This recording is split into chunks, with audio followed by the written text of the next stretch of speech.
Ideological subversion is the process which is legitimate, overt, and open. You can see it with your own eyes. All you have to do, all American mass media has to do, is to unplug their bananas from their ears, open up their eyes, and they can see. What it basically means is to change the perception of reality of every American to such an extent that despite of the abundance of information, no one is able to come to sensible conclusions in the interests of defending themselves, their families, their community, and their country. It's a great brainwashing process. We know social media companies are working around the clock to combat these disinformation campaigns. The task of identifying every bad actor is immense. And experts agree that new disinformation campaigns are being generated every day. This is a huge problem that's going to keep us from ending the pandemic and might even lead to the fall of governments, as we saw in the Arab Spring. If the solution means controlling and reducing access to information, I think it's the right choice. Yesterday, we saw Facebook get taken off the internet. I don't know why it went down, but I know that for more than 5 hours, Facebook wasn't used to deepen divides, destabilize democracies, and make young girls and women feel bad about their bodies. So, just to kind of give you reference, right? Project Veritas has released many whistleblowers in the past, and of Facebook conveniently censoring, whether that's political opposition, right, or whatever. And none of those got the royal treatment of being asked to testify in front of Congress, and none of those whistleblowers got asked to speak in front of 60 Minutes, right? Conveniently, it happens to be the whistleblower that is actually asking the federal government, which is completely against the First Amendment, to censor Americans more. All of these leaders, they all meet in Davos. They all meet at the World Economic Forum and discuss how to essentially keep themselves elite and make an underclass of the rest of us. And that's what we're seeing come into play in real terms, in real time. The situation is disgustingly out of control. Most of the American politicians, media, and educational system trains another generation of people who think they are living at a peacetime. False. The United States is in a state of war, undeclared total war against the basic principles and the foundations of this system. You are not living at the time of peace. You are in a state of war, and you have precious little time to save yourself.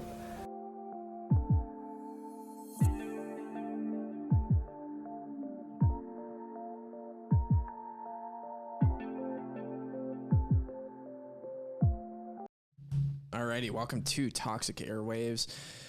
Yep, we're at war. That's what I titled it tonight, and I think it's pretty apparent that the state hates us at this point. If you haven't realized that, you're a complete lemming. These fucking lemmings. Oh, let me turn that up a little bit. These fucking lemmings. But yeah, I mean, we've got all sorts of stuff to talk about tonight. Censorship is right around the corner. They're really pushing it. Hillary, the awful person that she is, was on TV, I think today or yesterday, promoting it, and yeah, we'll get into it. But how you doing tonight, Skeeve? Doing pretty good. Can't complain. Nice. I am just about as tired as I was last week, because I came back from another wedding this morning and got about 8 hours of sleep in the last 3 days. Which you gotta quit having friends that fall in love, man. Yeah. Well, hopefully it's over for a while. No more love. No more weddings. But yeah, it was actually incredible. It was fun. Nice. Good deal. But yeah. So first thing I got on the radar is Jay Stark is dead. Man. Do you follow that Fed Plots account that was tweeting about it? No. I guess some guy that apparently knows him personally that also lives over in Europe. I don't know. I mean, it's a random Twitter account. It seemed like he was making sense. He knows a lot of the deterrence dispense guys and stuff like that. But anyway, long story short, his main point was he was saying that he did have a heart condition, and I don't know, just basically for whatever, like he didn't think that it was the state that actually killed him. Like his best guess was that it was like either potentially like suicide, knowing that he was getting arrested, or the result of that heart condition. So for whatever that's worth, I'm just trying to, kind of string stuff together based on what I saw on Twitter. But if anybody's more informed, definitely join Spaces and let us know what you think. Yeah, throw it in the chat. I think when it comes down to, regardless, is Jay Stark was a person that really had a lot of conviction and took a lot of risks, living where he was in Germany, which, is not a free state, and, promoting these ideas of freedom. He lived by his motto, live free or die. And ultimately what happened is the state came knocking at his door and he died. And I have a lot of respect for him for that, and it's sad. It's very, very sad because he's contributed a ton to that space. And but it's inspiring at the same time. It's I think like one of the things that's really demoralizing right now is how many people that we see that lack conviction and are not willing to put actions behind their words. They'll say things like, I'm against vax mandates, but then, they'll go host shows at places that require vax mandates, and, they'll be compliant, and it is absolutely not the time to be compliant. Yeah. Not at all. Yeah. I mean, I'm personally, I've been talking to people about this for the last couple of weeks or so, especially, but I'm just coming around to the idea of being very, I don't know, almost like appreciative of how not easy, but like how much simpler it is to practice freedom of association now. Like realizing how many people I had in my life prior to 2020 who, would have been gulag guards 70 years ago. And it's like, these are people I was associating with and spending time with and talking to and just had no idea. And I, like, one big giant silver lining that I see in all this is how much more straightforward it is for us to, vote with our money at places that have values that we respect, vote with our time, spend time with people who have values we respect, and more or less disregard everybody else. I don't, if other than politicians, I don't really wish ill on people. I want them to live their own life, do what they want to do. But if that conflicts with what I want, then I don't want anything to do with them. I just want to be in a separate parallel system as much as possible. Yeah. No, I think that's great. And it's definitely good why would you go and interact with people that really hate you? Is what it comes down to. And I think at times it is incredibly difficult. Like for me, my family is very divided on this issue, and I am in a minority, with these people, and they're people that I love a lot, and it's difficult. But outside of that, in other circles, it is easy, and it shows people's true colors. That is ultimately what's happened in this past couple of years. Like what I think of is, I think of the capo guards in the concentration camps. We talk a lot about in our society about the Nazis and what it took, but to be turning on your own people like that, in that regard, where you're just beating and managing, and just the sickness and depravity that it took to do that. That's kind of what I visualize with some people, and I think fortunately I'm not having to cut away from a ton of people already. There's just a handful of people that I wasn't super close with that I just don't have to associate with as much anymore. Yeah, and it doesn't have to be anything exciting. I mean, it's I lived in Arizona for quite a while before, was gone for about 3 years, and then came back. And of everybody that I knew from before, there's about 3 or 4 people that I'm still interested in spending time with.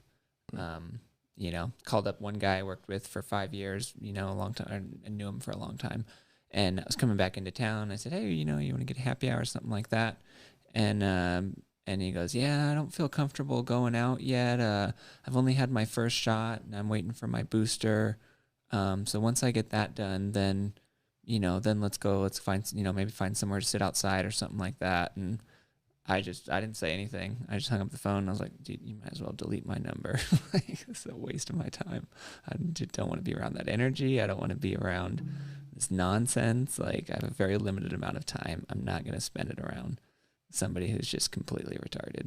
It's not going to happen. Yeah. But, I mean, on that note, though, we have to remember our sponsor, Dirtbags Bar. That's right. Dirtbags Bar is the best place in Southern Arizona to go and meet your future ex-wife. This is true. It's right by the Greek community at the U of A. So, as we always mention each week, wonderful, wonderful clientele. Early 20s, very woke, all the answers to all the problems. So if you have any questions about, politics, about society, economics, anything like that, go into Dirtbags. You'll find somebody with the answer for sure. Yes. You'll probably hear some Greta Thunberg talking points while you're there. Yeah, the dear leader, yeah. Yeah. Well, on that topic,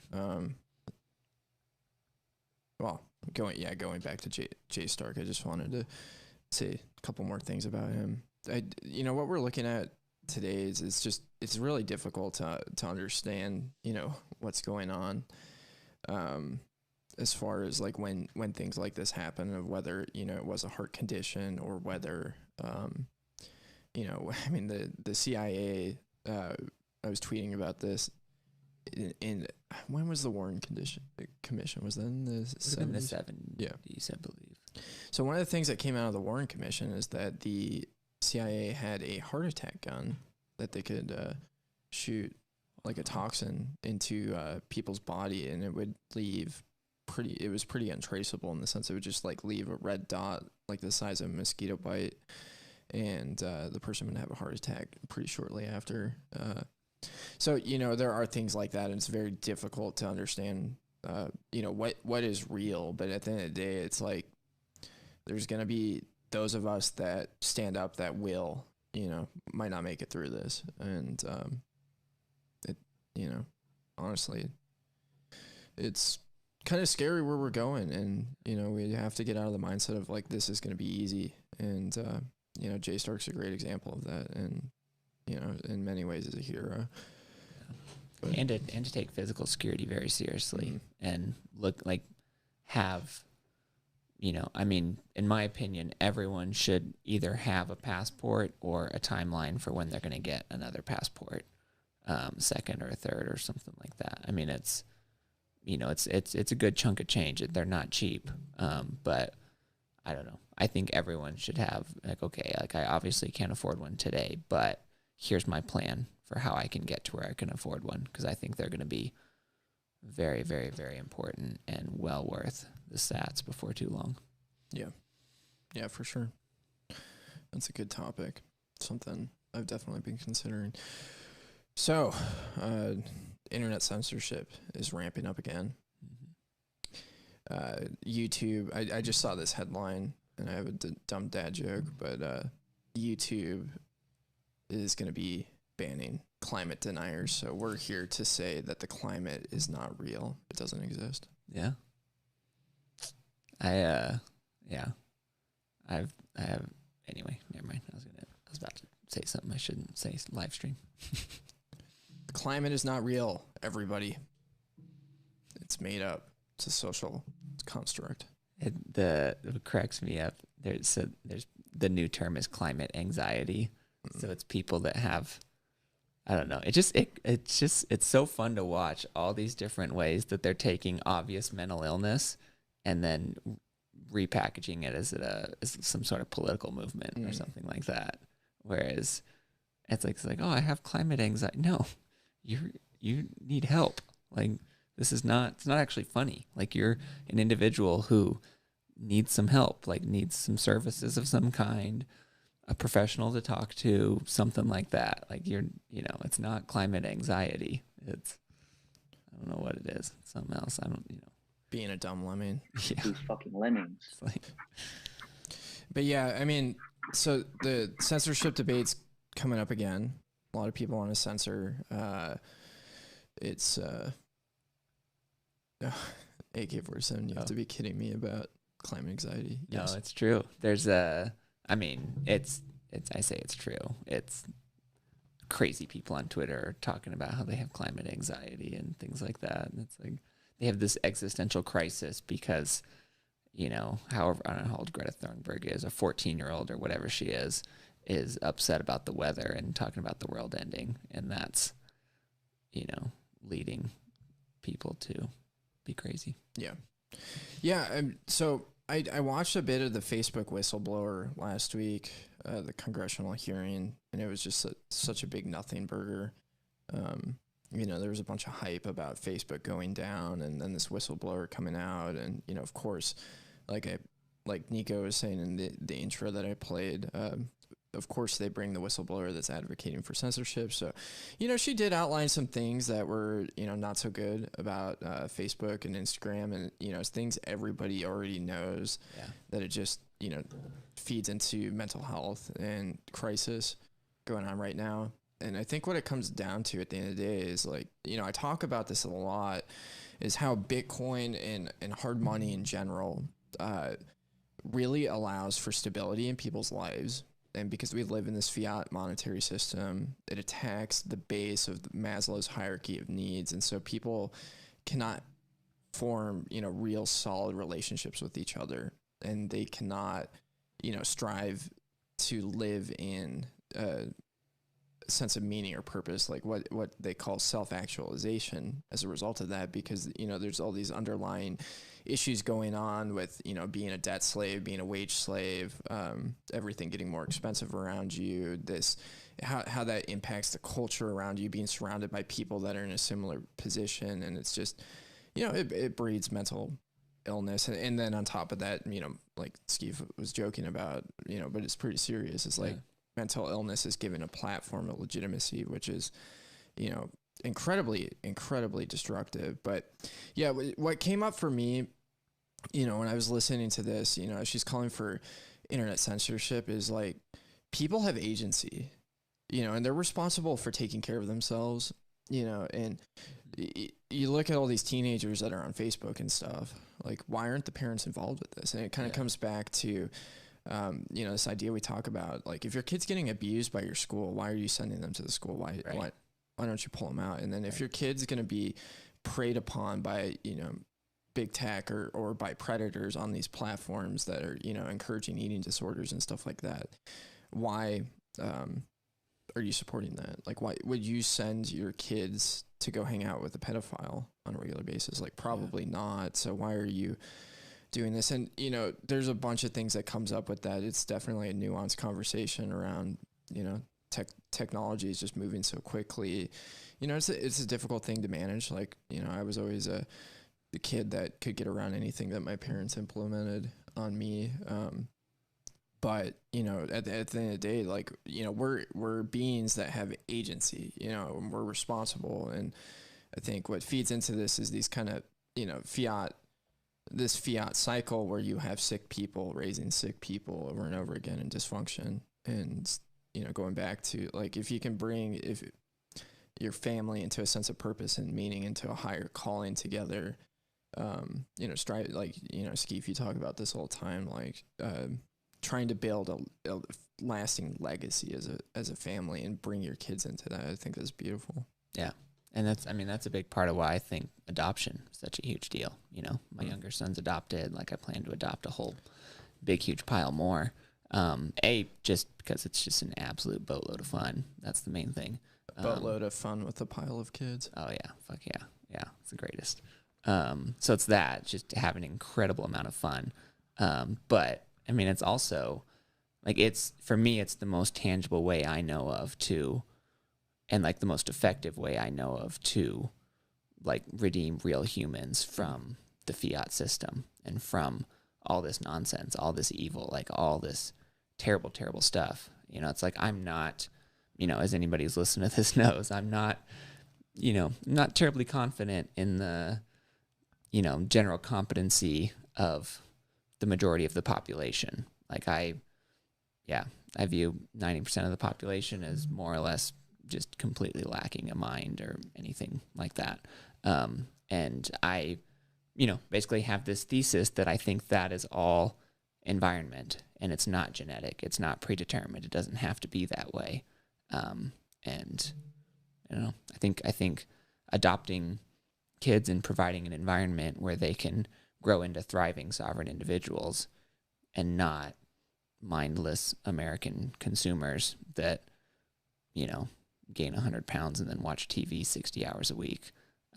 Stuck on antidepressants. Yeah, stuck on antidepressants, having climate anxiety, being a furry, all these different mental illnesses that come from just living in an absolutely sick society. It's like creating an opportunity for a very real human to exit that and to enter an alternative sort of path. I think is pretty worthwhile. Yeah. Super fun. And I think, one of the things that's interesting about homeschooling is, we see that the schools have this like group think built into it, this peer pressure built into it to conform. And it's difficult, when kids are the lone one out without, the stupid app on their phone. I was that kid through most of my childhood. And, I think part of, you just get exposed to a bunch of, nasty stuff that you might not have been exposed to if you're homeschooled. I think there's, more control. And I think at the end of the day, like, there are so many things that are predatory on kids, and trying to protect kids is incredibly important. Yeah. But I'm also speaking as not a parent.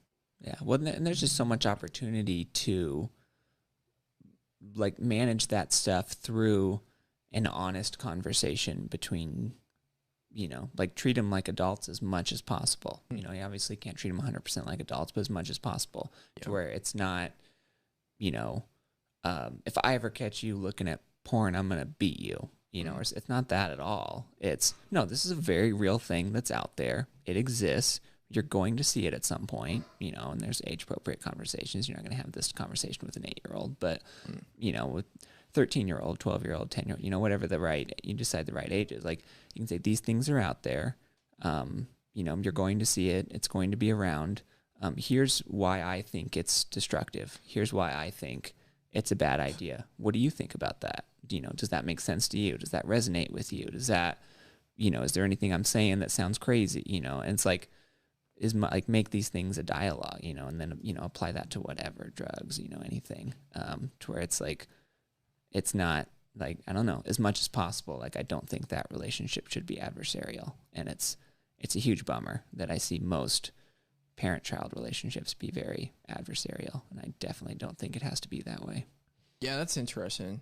Like, I look back at my relationship with teachers and how that's essentially like just breeding. You're like this stupid kid that doesn't know anything. And it's very disempowering. What you're talking about is empowering your kids and making them, instead of being these like parts of a large, or like a cog in a machine, it's making them individuals with agency, or teaching them to be agents of agency, individuals with agency. Yeah. Yeah. I think and then there's just, I don't know, it doesn't have to be anything crazy or complicated or, it's just a lot of it, I think, is just having an honest relationship with these other humans that you're blessed to spend a lot of time with. Yeah. And I think a huge part of this that isn't talked about is I would imagine that a lot of these kids that are depressed and these girls that have eating disorders and stuff are watching their parents and the way that they behave with social media too. And, if that is modeled poorly, like it comes down again, it's the personal responsibility. Like the parents, have a role in this as well. And it's not always the case for everybody. It's a very nuanced conversation, but Yeah. You're making noise, Max. Oh, I apologize. My No fault. problem. You got anything for us, Max? What's going on? How is everybody doing tonight? That's Hey. what I have going on. Hey, we're talking to you, so it's a good night. Fired It's up. a wonderful night. Thank you for the DM. I'm actually just setting up another. I know Kevin's in here too. I'm talking with Kevin. Yeah, we're setting up some rings of fire Nice. in the Midwest area. So a bunch of Nice. the meetups are kind of getting several different rings of fire in each city together, and they will be adding more liquidity to the Lightning Network. So Very nice. So I'll just set up a node. I'll just set up another routing node right now. Just get things put together. So, yes. Zorn, are you in on the soundboard? Zorn said we need a Discord server. Zorn, are you in the Telegram? Anybody interested? We have a Telegram group that Tucson set up. I don't know what exactly Discord offers that Telegram doesn't, but we could certainly look into that for sure. We do have. It's kind of like what. Oh, we do have Discord. Oh yeah, for the book club. No. Oh no, For that was Toxic Airwaves too. Bitcoin. Yeah. Okay. Anyway. Well, I'm just thinking what Bitcoin Another question. does. Oh, shoot it. What's up? This is for Max specifically. I've noticed that you've been involved in putting a bunch of Ohio Bitcoin meetups on the map. Are you actively involved in all of those? You having coordinate those? Like, give us the story on what's happening in Ohio. Dude, he is picking up so many women. What? Carry on. Yeah, I just made that up. Yeah. Of course. I'll see you in a little bit. Honestly, my life consists of building whatever I need for Eden that day, and then during the evenings, I'm traveling to all these cities and like jump starting these meetups. So I can't remember what number I'm at now. I'm at 5 or 6 Damn. right now, or maybe 7 maybe. Like, it doesn't matter. But yes, I am the lead. I'm boots on the ground, and I will pat myself on the back because I don't do that enough. I am the plug for Ohio and Bitcoin. So And just an absolute joy to be around on top of that. yes, Skeef, I love you so much. Debatable. Right back at you. Next, part 2. Give us the rundown. How does a typical meetup go in Ohio? Like, what is the format? So at first, right now, it's simply just trying to get people together and have open discussions. So that's what has been going on. Again, Kevin has been coming to the Columbus meetup as he's in Columbus for at least a couple months now. So when you're just starting off, it's very open and just trying to get more people to show up, and then you pick a topic, whatever. Once we've been getting 10, 15 people consistently, very similar to Toledo and Columbus, then we start picking topics. So a couple months ago, this was the meeting before BitBlock Boom. So this is the last one in August. I did a node build in Columbus, and I gave a node away for some Bitcoin quizzes. I can't remember what we did. Last week in Columbus, we did what did we do in Columbus? Kevin, what did we do in Columbus? Seed signer demo. That was right. Counted it. So once you get these topics going, every other week, they're bi-weekly, so twice a month. Everybody gathers around for a topic, privacy 101, how to verify a wallet, seed signer demo, whatever. Get beer and food. Fold sponsored us. Hell yeah. Nice. 2 months ago, I believe. Yeah. So Will, thank you, Steve. And from there, it's just kind of growing for individual aspects. Some people want to learn more about Lightning. Some people want to learn, more about privacy. More specifically for Lightning, as I don't know if you were in here before, but now all of these meetups that I am running, they all want to start their own, city version of a Ring of Fire. So that's kind of the main point over the next couple of weeks to get these jump started in the various cities. So we can have, have a Bitcoin or something like that, and channels between people like that. But just the kind of the structure is, first, get people together in a room and consistently show up, and second, pick a week, twice a month topic, what we want to discuss, giveaways, whoever sponsors and stuff like that. So, That's awesome. Long answer, I apologize. No, that's awesome. Love that. Man, I've got some work to do. Well, we've only managed to launch 3 meetups in Arizona. Bullish on Ohio. I will say it is very difficult to get people to show up for the first probably 3 or 4 meetings. And it's just more so getting the information out there between either meetup .com, but that's a really shitty interface and site to work with, but people go and search for it there anyway. It's got the network. But yeah, they got the network effect with that. But once you get, maybe on your 4th or 5th meetup, like Heather and I did the Columbus one back in June, or I think June. And the first 2 or 3 were pretty quiet, but we got a consistent, 10 to 15 to show up every other week. And then now it's easily 15 to 20 plus. Very nice. And so there's more than enough to do like a workshop or presentations or bring like, not this Wednesday, but the following Wednesday, I had Scott from Shamory, coming and talking about the playing card game that he made and the book, and we're going to do some giveaways with that. So it's those types of things. It's just trying to get more involvement, understanding of whatever questions they have, and bringing people for interviews, again, sponsored, whoever, and giveaways alike if we can. So that's dope. Sounds good. Nice. Do most people find out about it through Twitter or through Meetup, do you think? I think most people find out through Twitter and Telegram. That's what I was thinking. But again, it is really nice to have a Meetup page, even though you do have to pay, what is it, $10 a month or something. I maxed out on my organizer groups on mine, so I should probably buy another one and put the other ones up there. But it's a different crowd for the people on Meetup, because you get like 50 RSVPs and only like 11 will show up. So yeah, so it's people scrolling through and clicking whatever interests them, and they either like a thing or just add it to their list, and they never show up to any of this stuff. But it is what it is. I get it. But yeah, Twitter and Telegram for sure. It is entertaining to scare the shitcoiners away when they come though.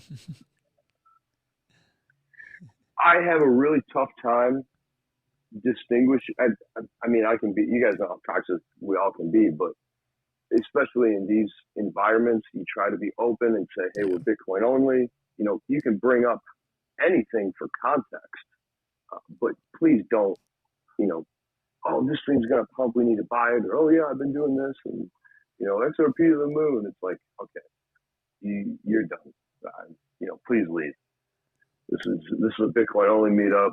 Go ahead again on Meetup. There's tons of other shitcoin meetups for you to go and show whatever shinobi thing, whatever jig that you're buying. So please leave.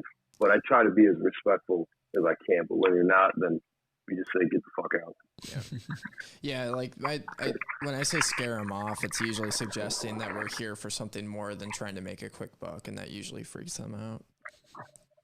Like, oh, I thought I was here for TA and trading strategies. Yeah. They're like, no, we're here to end the state. Speaking of TA, the vegan witch, I forget her name.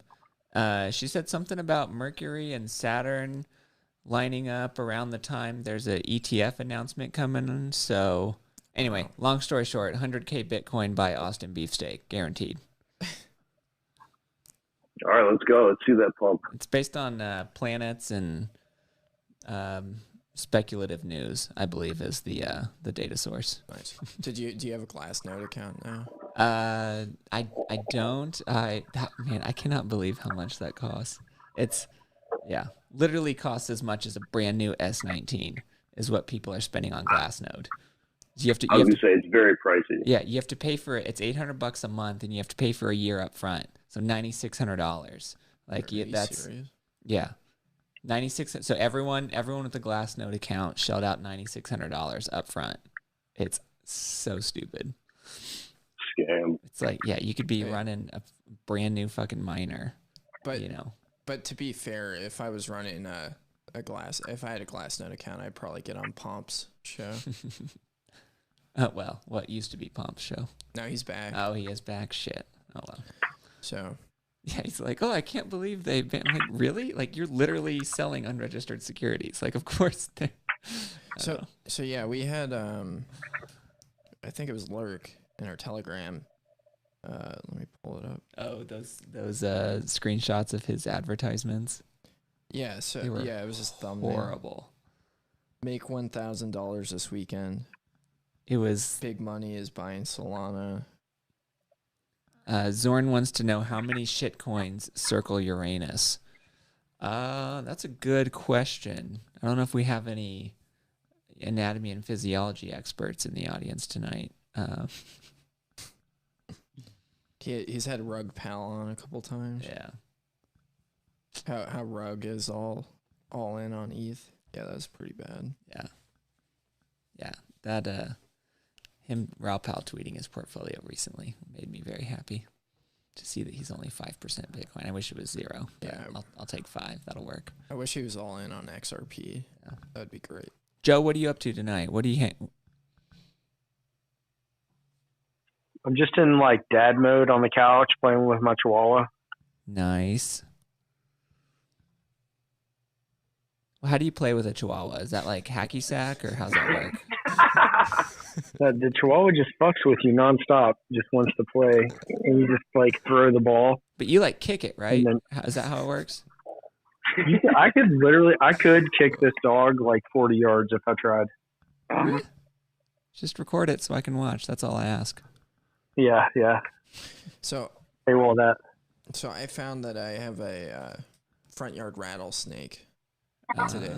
It was a rattle. I was gonna ask you what kind it was. Yeah, it's like a baby diamondback. Oof. Those are nasty. So I'm wondering if I should catch it and make it a pet, or if I should just shovel it. Yeah, shovel would be my vote. I would not fuck with that shit. Yeah, I was hiking with the kids last weekend. We saw one off the. It was 4 or 5 feet off the trail, but still, it was not the kind of thing you want to see. I mean, it's also Arizona. They're everywhere. Yeah, I've had plenty of experience handling rattlesnakes. It's like something you just have to do out here. Those shotguns are for. Don't step on the snake. When I was in high school, I worked for a farmer and just basically doing all his different bitch work.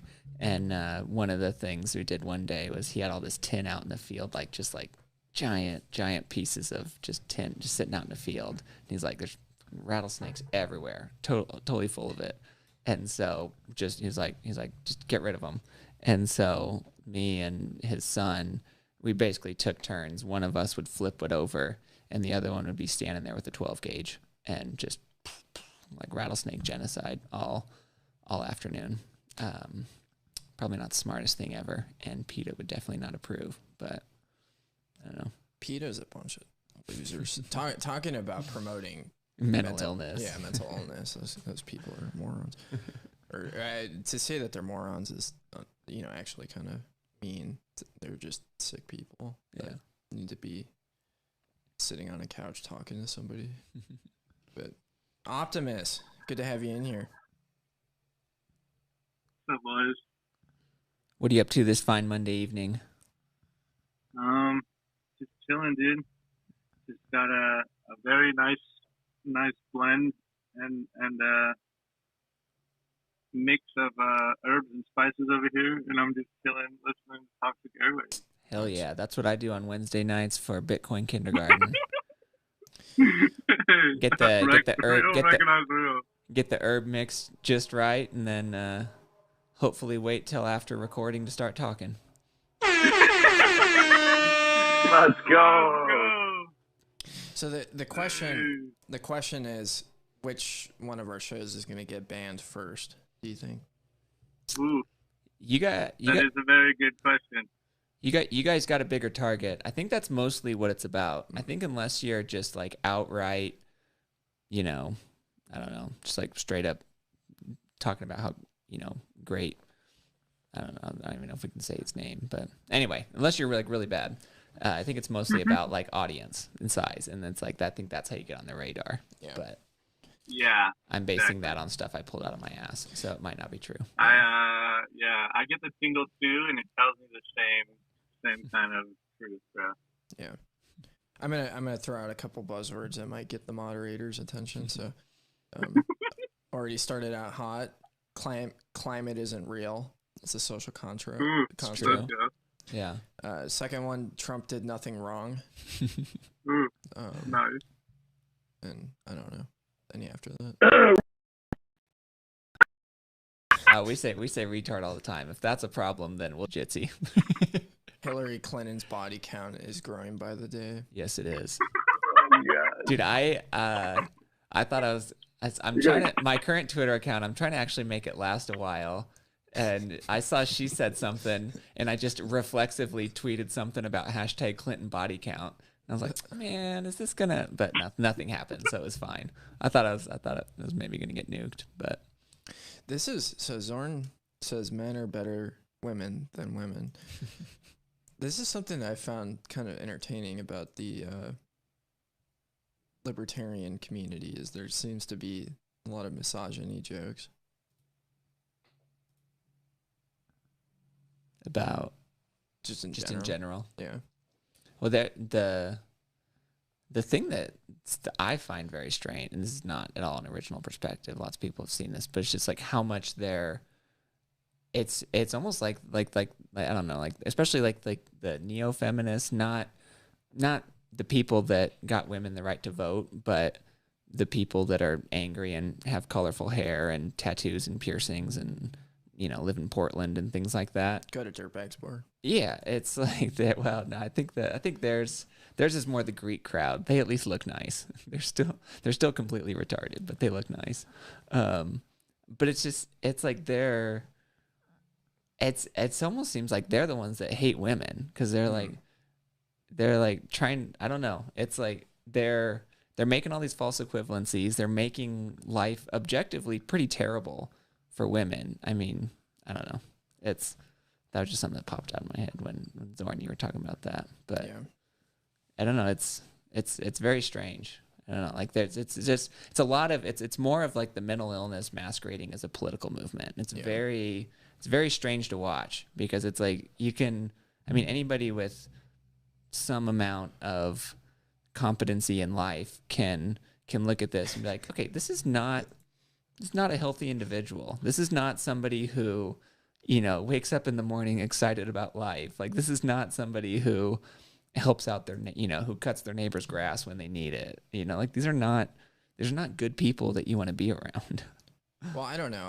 I found it extremely entertaining. I forget who pointed this out, but somebody pointed out how diametrically opposed the feminist and the trans movement are. Oh yeah. And how they're clashing, and it's like these people just eat each other alive, and it's kind of fun to just sit back and watch. And we were talking earlier about freedom of association, being incredibly powerful. It's like, just be around people that don't hate you and don't threaten you. Yeah, and stop funding your own oppression. Yeah, I mean that's the phrase that's been going through my brain lately. Is this idea of like how much, a lot less now, but like especially prior to 2020, like how much I was funding my own oppression and how much I was willingly, associating with and participating in all these systems and places and things that are just completely opposed to everything I value. And I was just oblivious to it, had no idea. And it took, I was reasonably red and orange pilled before 2020, obviously, but that kind of kicked into a whole new gear of like realizing where my blind spots were and where I was still just totally drinking the Kool-Aid on some bullshit. Yeah, no, I think that's solid. Well, kind of segueing, there was an absolutely amazing event that happened this week, and Scott Horton debated Bill Kristol, who was God, I fucking hate Bill Kristol. So Scott Horton is I don't know, libertarian speaker. He runs the Libertarian Institute and antiwar.com. Is that his thing? Yeah, that's his thing. He's actually coming out to Arizona in January. I'm really excited to meet him. Yeah, fantastic guy. Has like an encyclopedic knowledge on neocons and neolibs and the awful things that they've been doing around all the people they've murdered. And Bill Kristol, one of the architects of the Iraq War, duked it out. And I can't believe Bill Kristol showed up. I don't know what on earth he was thinking.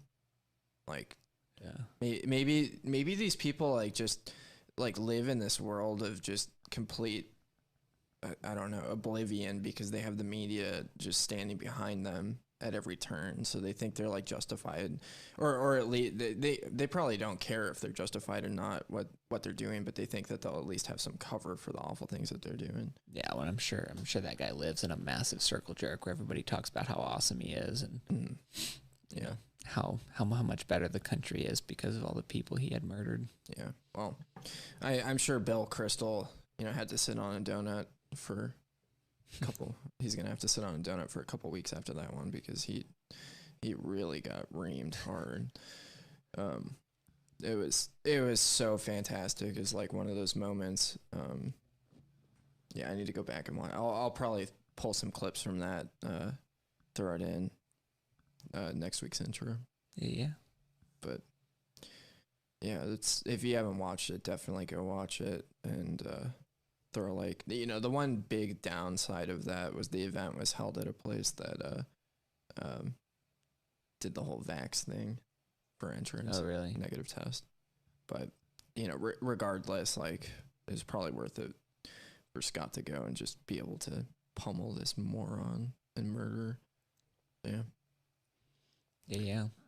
So I'm really hoping Southwest stops being fascist prior to next week, because I'm planning to fly on Southwest to the Austin beefsteak. So I need them to sort this shit out and stop trying to give pilots heart attacks. What's that? I didn't mean to interrupt you. No, go ahead. It's funny you say that, because I was thinking the exact same thing. I'm going, I got these tickets, and if these fuckers cancel this flight because of, we're blaming it on COVID. Oh, well, the weather was bad. It's October, people. It's not like you're in the dead of winter, or I'm at least thankful that they're claiming, staffing reasons. So they're not saying why they're staffing reasons, but we know the real reason why, the vax stuff. But this is going to be very interesting, and I hope we can at least make it to the beefsteak. Yeah, well, and it's another example of how we have time on our side. It's like not specific to the beefsteak. It'd be really nice to get to the beefsteak on time, but in general, we have time on our side. Like these, the cathedral is burning in a raging inferno. We are living in my opinion, the best time in all of human history to be alive. I can't even imagine what would even be a close second. And we get to watch this massive change, total shift of power, complete paradigm shift across the entire globe is going to continue to play out over the next decade. And we get to watch that. And if it takes, I think there's a good chance it could be done in 5 years, or it could happen in 5 years, or it could take 10 years, or even if it takes 20 years. It's like, that's what cold storage is for. That's what our privacy practices are for. It's like we have all the tools to succeed in this environment. And it's going to be, I don't know, there's going to be a lot of turmoil, but it's going to be extremely interesting to watch. There's definitely no other time in all of human history that I would want to be alive. No question about it. Yeah. I mean, the way I see it right now, we're in a global civil war, and it's between the cathedral and people that have this, concept of like self-respect is the way I would say it. And it is ramping up, and that's what, I woke up with the headlines. I was in Minneapolis this morning, flew back, woke up to the headlines of why Southwest was canceling a bunch of flights, and I was like, man, if I get stuck out here, this would be a reason that I'd actually be totally okay with. But yeah, we're going to be very inconvenienced going forward. And people are starting to realize how much power they have, which is super cool to watch. I mean, there was the video that blew up on Twitter yesterday or day before, something like that, was there's a couple of guys doing yard work, and some male Karen, what's a male Karen, a Kevin? I don't know. Anyway, some just complete walking block of tofu walks up and says, I forget what his complaint was, if they were making too much noise, or I don't know, maybe it was not wearing masks outside. Maybe it was that retarded. I don't know. But anyway, he was upset that they were working. Some guy who, presumably came out of his living room that he's been sitting in all day is going up to harass people doing real work. And you know, and the guy jumps out of the truck and just starts, he's like, are we going to fight right now? Like, I will beat your ass. And the guy's like, starts taking off his shirt. And the guy's like, no, I'm leaving. He's like, yeah, of course you are. Like, why? Like, that's what people are so disconnected. Like 50 years ago, you think you could walk up and talk to somebody like that? Like, you'd get your face stomped. Yeah. And now people think they can walk up with a cell phone and record and just be an absolute jerk off to a couple of guys that are trying to make $18 an hour or whatever so that they can buy their kids some food. And it's fucking disgusting. Yeah. Yeah. I'm at the point I'm just so over it, and I'm down to be non-compliant as possible. You know, I walked through the entire airport without a mask on, and up until TSA, and then I had it like right below my lower lip as I was going through TSA, and nobody really said anything to me. But I mean, I think people are tired of enforcing it, and you know, it's really nice because I've seen a lot more people doing this in the last couple months in the airports where they're just not doing it. And I don't think it's about, you know, necessarily being confrontational, you know, because when you're on an airplane, we've seen the videos of people putting themselves in terrible situations, you know, where they get carted off. I'm not sure how important that is, but just these little acts of defiance wherever, you know, and being very difficult to manage because it just wears them down. It just wears them down over time. The mall cops that, you know, feel you up and put you through the machines, you know, after probably the 100th time of like, sir, can you pull your mask up over your nose? Like, it gets tired of it, and it just like, and then on top of that, it gives other people permission because a lot of people just are waiting around, you know, looking for permission to, you know, act defiantly. And this is something that, you know, that I think why they're pushing the internet censorship narrative so hard right now is because they're losing grasp of the narrative. There's all of these protests everywhere. Black Lives Matter is even, you know, protesting. They're anti-vaccine now, which is hilarious. So it's just falling apart, and you know what that does for people. And people have friends who are having heart attacks. You know, I know of somebody I found out today who got the shot. You know, is like a big proponent. I mean, this guy like won't let family members visit if they're not vaccinated, and he fucking went to the hospital today because of blood clots. You know, he's having, you know, not old, great shape, super healthy guy, super active. You know, well, you know, maybe his 50s. You know, upper 40s to late 50s, something like that. I mean, great shape, but you know, got a bunch of blood clots, and it's like also got the vaccine a month or two ago. I mean, it's like this guy's never had heart problems in his entire life. I mean, this shit it's all over the place, and people are seeing it, and they're like, they know the TV's telling me one thing, and my lived experience with the people I know is telling me another thing, and the people that aren't totally lost are obviously being reasonable and going with their lived experience over what a bunch of CIA assets on CNN are talking about. Yeah, and CNN, like I think something that I'm trying to move away from is even bringing up the headlines on CNN because that gives them so much power to be able to direct the general discourse, and that's something that I really appreciate about the Bitcoin community is how far ahead of all of this stuff people are. I think that's, if you just have a little bit of awareness, you can kind of see where the trajectory is going to go, and it's going to get bad. The internet censorship is going to get really bad, and we'll have to find ways around it. And I think they're not going to be able to control it while kind of go to our separate corners. Like, Skeef and I were talking about, like, if we have to, we can just do the show via Jitsi and record it that way, and be able to include the people that need to be there. We'll post the video file on Telegram, email it, text it, signal it. There's tons of and that's the beauty of like this idea of the remnant. This idea that we've been talking about for the last month or so, especially, is we don't give a shit about the vast majority of the people out there. They're just completely irrelevant. I don't have any ill feelings towards them. I'm sure most of them are perfectly nice people, and that's great. But I don't care at all about them. I'm not interested in interacting with them, talking with them. I want to talk to and interact with and learn from the people who understand what's going on and who are clued in. And, that's by definition, that's not a lot of people. Yeah.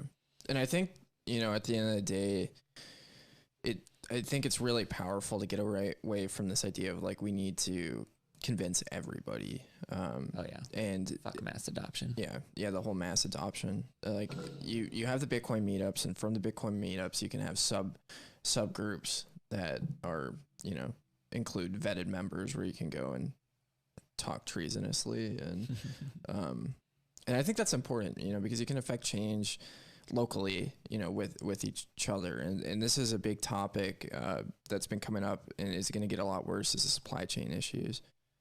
Because we know that this winter will probably be rough as regards of, them trying to clamp down on, they gave us a little bit of room to roam around and release some pressure from the last round of lockdowns, unless you're in some places. But I think that's coming back, and whether it's the the bullshit narrative that the climate's real, or COVID coming back. It's going to happen. And these are things we have to be aware of. Making our own furniture, growing our own food. Come out to Arizona. We don't use energy in the winter anyway. We don't give a shit. Yeah. Yeah, we've been debating on whether or not we're even going to turn on the gas. I think we're going to, because, it'll probably get pretty cold. Yeah. Or coldish. Cold, relatively speaking. Yeah. We're like cold-blooded here in Arizona. And go crawl on a rock in the sun to warm up. But, yeah. Let's see. Yeah, okay, so I think, like, with what's coming forward, I definitely am feeling a little bit apprehensive as far as the state in relation to Bitcoin and crackdowns. They've, signaled some things that have, been kind of intense, I would say, and not very friendly. And then, they come back, and it feels like China, where like China will go and do something, and then they'll like ban it, and then say, oh, well, it looks like a great investment, a vehicle, and then they'll come back and ban it. And I feel like that's kind of the signals that we're getting from the politicians who think they actually control things. Yeah. We'll see. It'll be interesting to see. Yeah, it'll be interesting to see how it plays out. Like the more of this division and turmoil there is, the more opportunity there is to, like identify these individuals that we're looking for. The more turmoil there is, the more people who are, that intolerant minority, remnant, whatever you want to call it, the more they stick out, and the easier it is, for us to identify them. Other people might not be able to, but yeah, and I think that's awesome, and we can reach out to and save and help individuals. And I mean, that's, we were talking about adoption at the beginning of the show. Like that's a big, to me, like a big point of, or a big part of adoption is, like a person saying, I can't fix, the state of how kids are living today, but I can fix the world, for one kid or two, or however many, or 10. Yeah, no, I think that's good. But it's like to take that individual focus, and like that's, like what we've talked about with politics, is this whole idea of engaging with politics is completely retarded. But it's because it's like the tyranny ends, in my opinion, when enough individuals accumulate enough economic power, period. That's what ends the tyranny, not sucking off Ted Cruz, not, getting Elizabeth Warren to come around to our point of view, or any of this nonsense. Fuck all of them. Or paying lobbyists. Yeah, or, oh God, ugh. Can you imagine giving money to a politician? Yeah, I mean, like, burn it in a fire.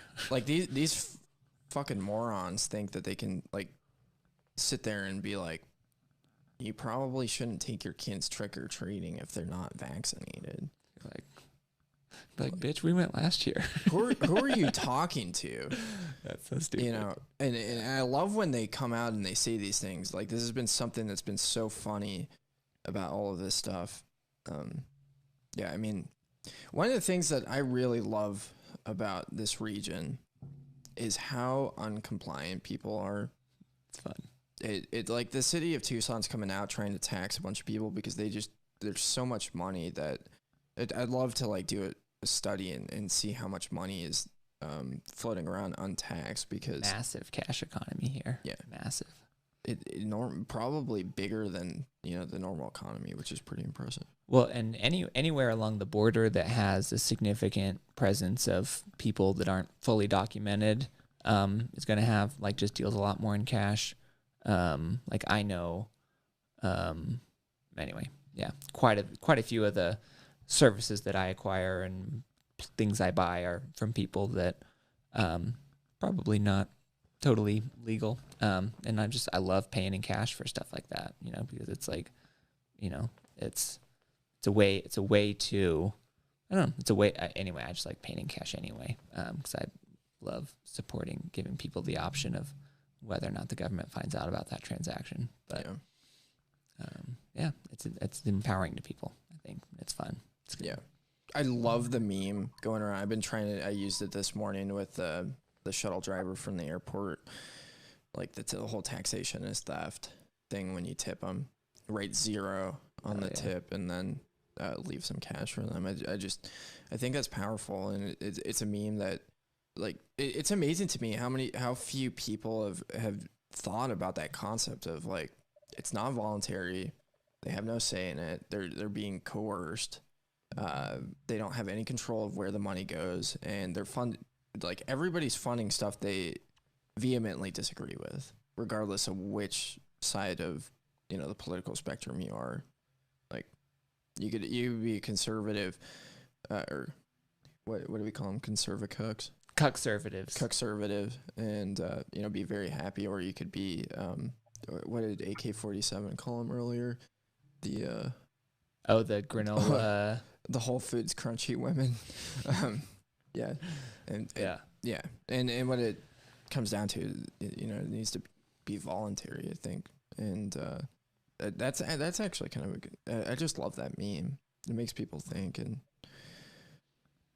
become ungovernable. Exactly. That's a good word. Oh, did our chat like roll back? That's super weird. I feel like Zorn said a couple things. No, he said it twice. Oh, okay. Yeah, I'm getting confused. Oh, I do have a question for you guys. Let's hear it. I brought it up to a couple people before, and I guess we just need to make something like a regularly scheduled programming or something like that, or a guide. What are some actionable steps to mitigate and truly opt out of all this stuff? We've already opted out from the money. That's why we're all here. We're all Bitcoiners. Mm-hmm. And obviously we all pick the right path in that way. It's again, knock on wood, hope that's true. What other ways can we opt out? Knowing full well when these times do come and they truly do cut us off, meaning, Skeeth, you know much about that, getting cut off on Twitter, other areas as well.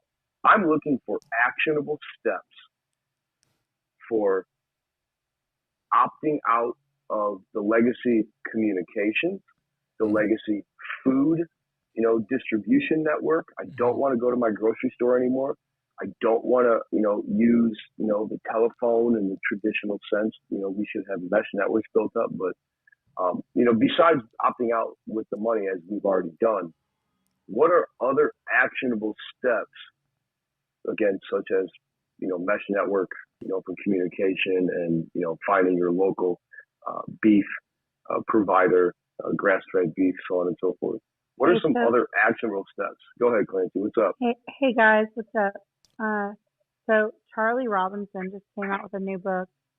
It's called Hypocrisy, like hippo crazy, right? I need to order surviving in a world of a cultural double standard.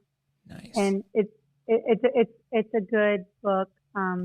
He talks about like ways to start moving out of the system, and it's like a really good beginner's because he's not like super technical, he's not like super prepper, but he's collected and it's a really good like beginner's guide to like stepping out of the system. And he just really fits. So that's a really good source. Awesome. I will definitely check that out. I love Charlie Robinson. Higher Side Well- Chats is a fantastic podcast to check out. Yeah, it's the shit. I think some like actionable things. So stuff we're looking at is sharing, like looking to produce food ourselves in our meetups and transact with Bitcoin. Doing that.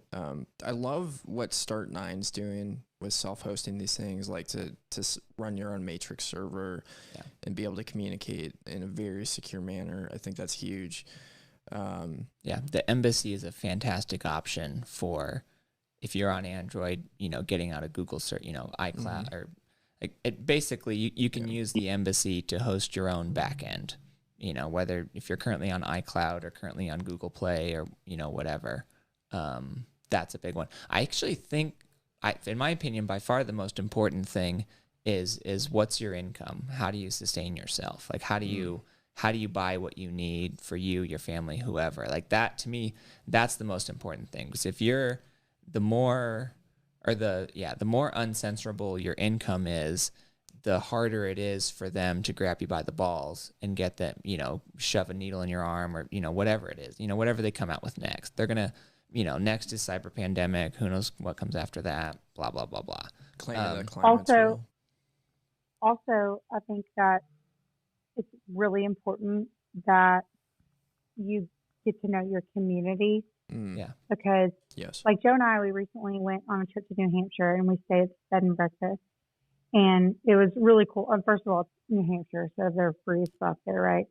But everything that we ate there, the bacon that we ate was sourced from the farm next door, and the eggs are from the farm on the other side, and they provide the maple syrup. And basically, like, you don't have to do everything, because if you have a community and everyone's doing something and you're all connected, you're going to have your resources around you. So I think that's something that's really important. Yeah. Division of labor. Like, find out who has the chicken, find out who has, find out who understands what technology, and be able to come together when you need to. And how's it going, everyone? Very good. How are you? Very good. Thank you for having me. Forgive me, I just came in late, but I just wanted to suggest, for example, I'm here in Vegas, not exactly ideal farmland, but on the outskirts, there's a lot of farms. And one way that you can make a difference is by maybe hosting a Bitcoin meetup and then collecting orders from everyone there, because everybody, I've noticed that these Bitcoin meetups always talk about self-sovereignty, having their own local produce. And what you can do is start taking cash orders, because a lot of these people rely on a cash industry in order to pay, and let's just be real here, a lot of undocumented workers in order to work the land. Yeah. At least I see that in my local farms here. And so by taking cash orders and, following through with what you promised them is like, hey, I got 5 people, I got 4 people, here are the orders for a cow. You can even gain some experience here in slaughtering and butchering, which I went on my first slaughter the other day. And this was a couple years ago. I actually butchered the cow, got to bring home free meat because I helped out someone else who had purchased the cow. And lastly, I'm just going to suggest that if you buy a deep freezer and actually go to one of these local farms, buy half a cow, buy a whole cow if you can afford it. Yep. Go in with other people, and you'd be surprised just how much money you can start saving now. And that meat will keep for a very long time. Don't believe that myth, as like Ephesians even suggested. Meat is good way past the 6-month date or whatever like that, especially if you get really hungry. Yep. Thank you. Yeah. Love it. Co-sign all of that. That's fantastic. Thank you. Thank you for sharing that. Yeah, I've a while ago started taking my kids and I, we do lunch every Sunday at the farmer's market and buy pretty much the only time I go to the store now is to buy whatever I need that I can't find at the farmer's market. And it's a little bit more, but it's about, for me, it's about, being fortunate that I'm not counting pennies, when it comes to food and things like that. And so just kind of taking that blessing that I found myself in and, using it as an opportunity to enact the principles that I care about and that I'm interested in, and to spend money with people whose values I respect. So, Yeah. I mean, the lady I buy beef from texted me a new bone broth recipe last week. That's pretty cool. Yeah, that's fantastic. Yeah, one thing I think, that we've started right off the bat doing is collecting all of, Bitcoiners that own businesses and kind of referring people to that. And so, I just started selling T-shirts, and immediately somebody reached out to me, is like, hey, you've got to meet these people in Sierra Vista, that have a T-shirt business. And I think, creating that network, so many different ways. And I think, the Bitcoin meetups are a great way to build that. I think, we should be considering like vetting individuals and creating a subgroup outside of that, ultimately. But I've, really felt encouraged by other, liberty-oriented groups in my community that I've, went into and been a part of, and have brought my knowledge of Bitcoin into people that are predisposed, that have read Mises and, Rothbard and kind of get it a bit more than, others. And I think there's a lot of, like Skeef was saying, there's a lot of people out there that are scattered, like ANCAPs tend to be kind of loners and not collectivists. And so you just kind of have to get out there and look a little bit. And, in Isaiah's job, that this is the, the promise that the author made was like, the remnant is there and you will find them, or they will find you, as long as you're out there doing things. Yeah. So, yeah. If anybody else in Spaces has success stories, I would love to hear about that. Like I didn't catch the username of the gentleman from Las Vegas, but that was fantastic. That was perfect. Brave New Order Films. Okay, cool. So Zorn in the chat says, we started milling our own wheat and dropped the price of a loaf of bread to 90 cents a loaf. Wife has made fresh sourdough every second day. Man, Zorn is on it. Zorn is, yeah. Vacuum That's 90 cents Canadian too. So, which is vacuum packed wheat, also stored for 15 years. Ah, good deal. Come on, ANCAPs, group up a little. We need a team. We need a team photo. No photos. If you're ever in Phoenix, go to Classic Crust Pizza. If you're a carnivore, take a cheat day and eat some pizza.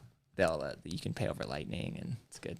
Yeah, good Bitcoiner. They host a bunch of Bitcoin meetups. Classic Crust Pizza, Phoenix, Arizona. Nobody knows what you're saying because no one can understand you. No, Clancy, I checked. The sound is better this week. Yeah, it's definitely better. Yeah, you're just lying to yourself. Then how do you know what we're saying? What? I set myself up for that.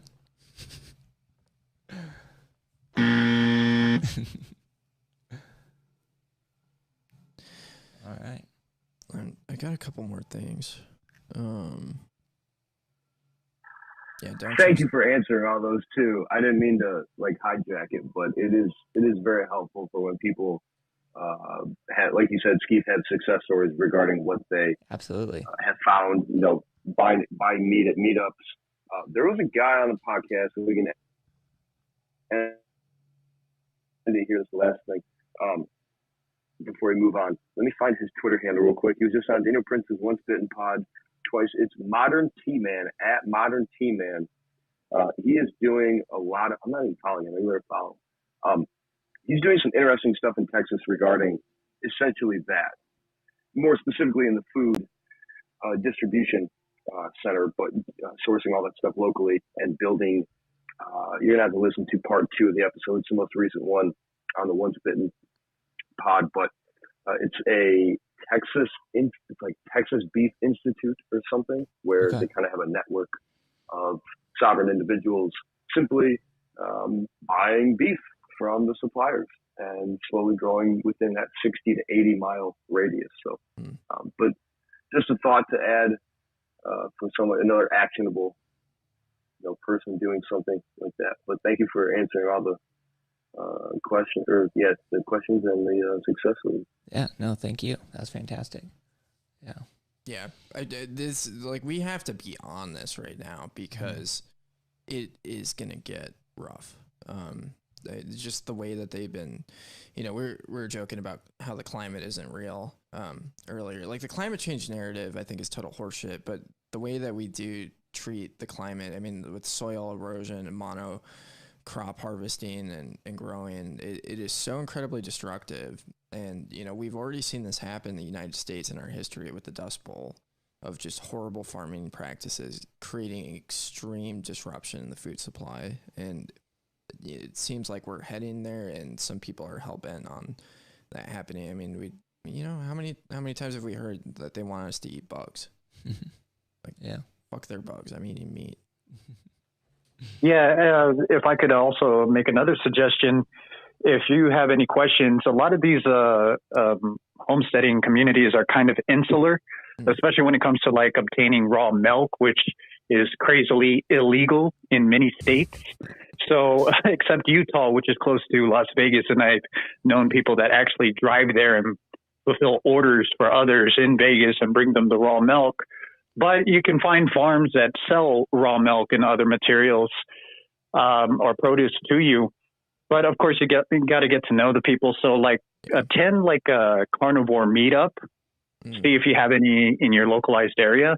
Get to know the people. Go to several meetings, and eventually you might get a plug. Yeah.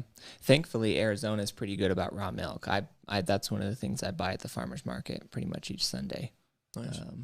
Just got some more yesterday. Imagine actually. going to jail for raw milk. Damn. It's so it's like you think like pot being illegal is the most retarded thing they can do, and then they just ban a certain kind of milk that hasn't been boiled or what, and now it had all the nutrition removed. It's unbelievable. I think the concept of going to jail for not paying taxes is hilarious because you cost them more money. Yeah, you essentially for not paying taxes, you go and sit in unless they really, really get you, you go and sit in a fairly leisurely prison on the taxpayer dime. And then if you have your Bitcoin stored correctly, then when you get out, it's probably increased. Forced hodl. Yeah, forced hodl. Zorn says, we feed the bugs to the fish, then feed the fish to the men. Come on, NWO, it's not that hard. I like that attitude. Yeah. I like that.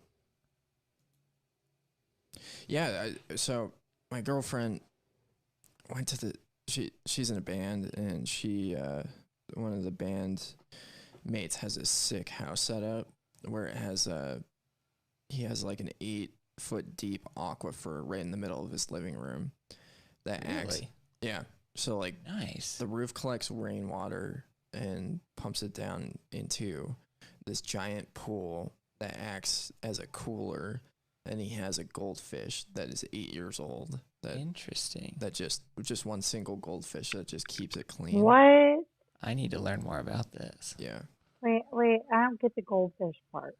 Well, you need something to eat the algae and stuff, I guess. So you're not chlorinating it or something like that. Yeah, goldfish will get huge. They're carp after all. Yeah. Hey, when it comes to eating bugs, I just wanted to point out that prior to World War II, lobster was considered poor man's food, and nobody wanted to eat it. And only because of the rationing did it become more popular, and then everyone decided they like it, and now it's considered rich man's food. Interesting. Scarcity. That's fucked up right there. When the state goes bye-bye and we finally succeed in ending the Fed, and all these stupid subsidies go away, maybe soy and corn will be that way. Yeah. What about them crawdaddies? Anybody eat them? Yes, sir. You bet your ass. Do we have crawdads in Not Arizona? here, but No, we do in the Black really? River. You have to go up north a little bit.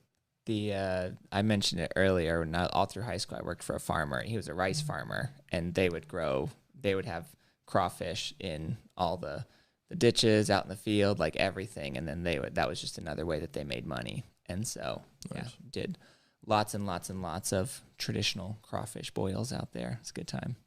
You know, I haven't drinking milk for probably 10 years, and maybe I should go jump on the raw milk train just to another act of. Pretty much never drink it. The only reason I buy it is because the kids like milk, and I don't want them drinking that garbage from the grocery store. Yeah, that makes sense.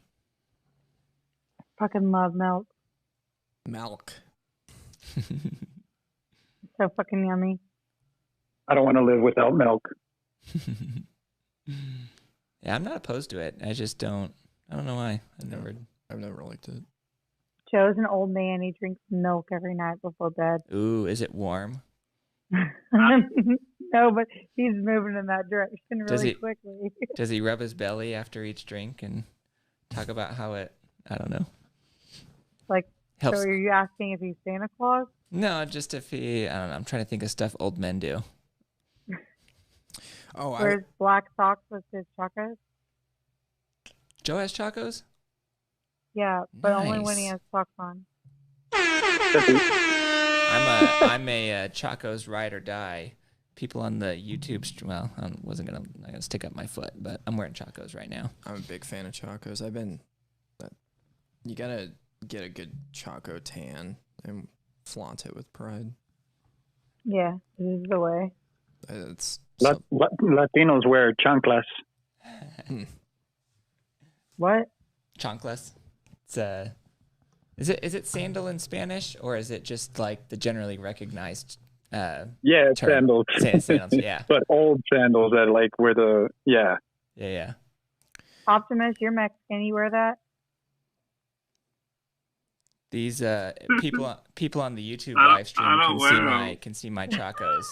Had these for, let's see, I got it. Oh, holy shit! Probably 12 But or, your 12 mom or 13 beat your years. ass with your chocolates. I'll tell you that. Yeah, Optimus, you got beat with chanclas. You already know. Yo, dead ass. Oh yeah. No, I grew up mostly in South Texas, not terribly far from the border, and I never got beat with chanclas, but I certainly had a lot of friends who had chanclas thrown at them, smacked on the back of the head, that kind of stuff. Yeah. Another actionable thing that just popped in my head that I think is really, really important is to be on BTC Kindergarten on Wednesday nights. Oh yeah, that's a good time. I mean, other Optimus is still on, right? Yeah. Yeah. Other than Optimist, everyone on there is just fantastic. Great group of people. I can confirm that. Yeah. Well, I make a point to never talk shit behind people's backs, so I had to make sure you were still on Spaces. Yeah. Well, yeah, go fuck yourself. All right. Get in line. Yeah. Like a hyena. Yeah, no, I'm a huge fan. It's like one of the highlights of my week, for sure. Fun crowd. It's yeah. I think meme takeovers are the best because it's just constant stupidity. Yeah.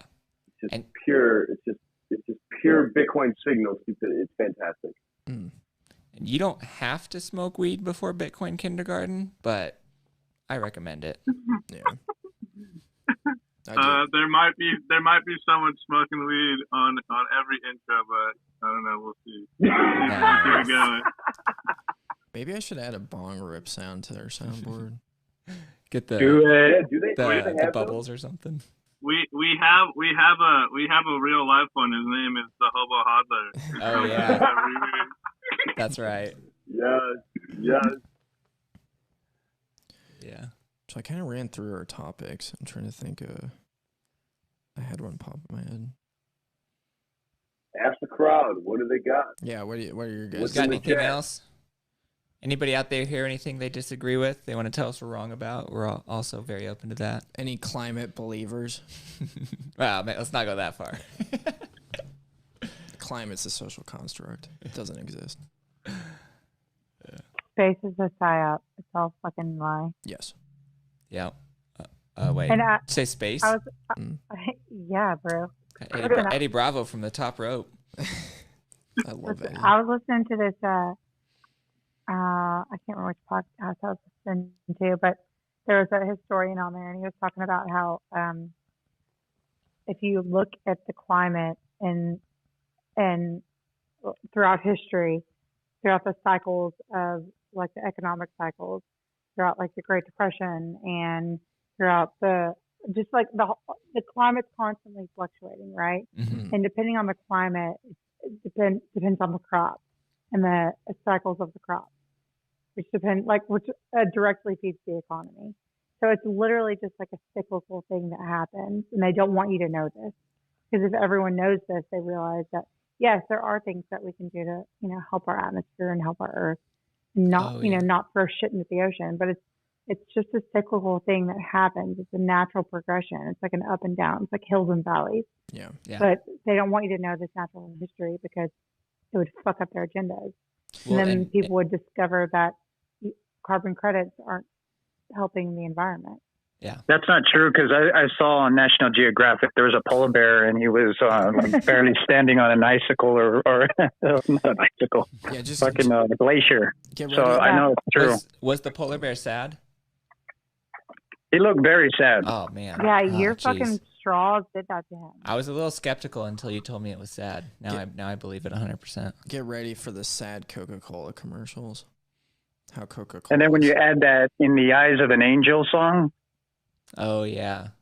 It's in the arms of an angel, not eyes. Sorry, I ruined that one. Get your mid '90s lesbian music right, bro. My apologies. Cut your hair, get a butch haircut, and then you're good to go. So Zorn says, haha, don't post all my comments, just talking shit in chat. So I made sure to throw that up on the screen. Yeah. No, this is something that drives me crazy. So there's a really awesome regenerative farming movement happening in Arizona that successfully chased out Monsanto, which is no small feat.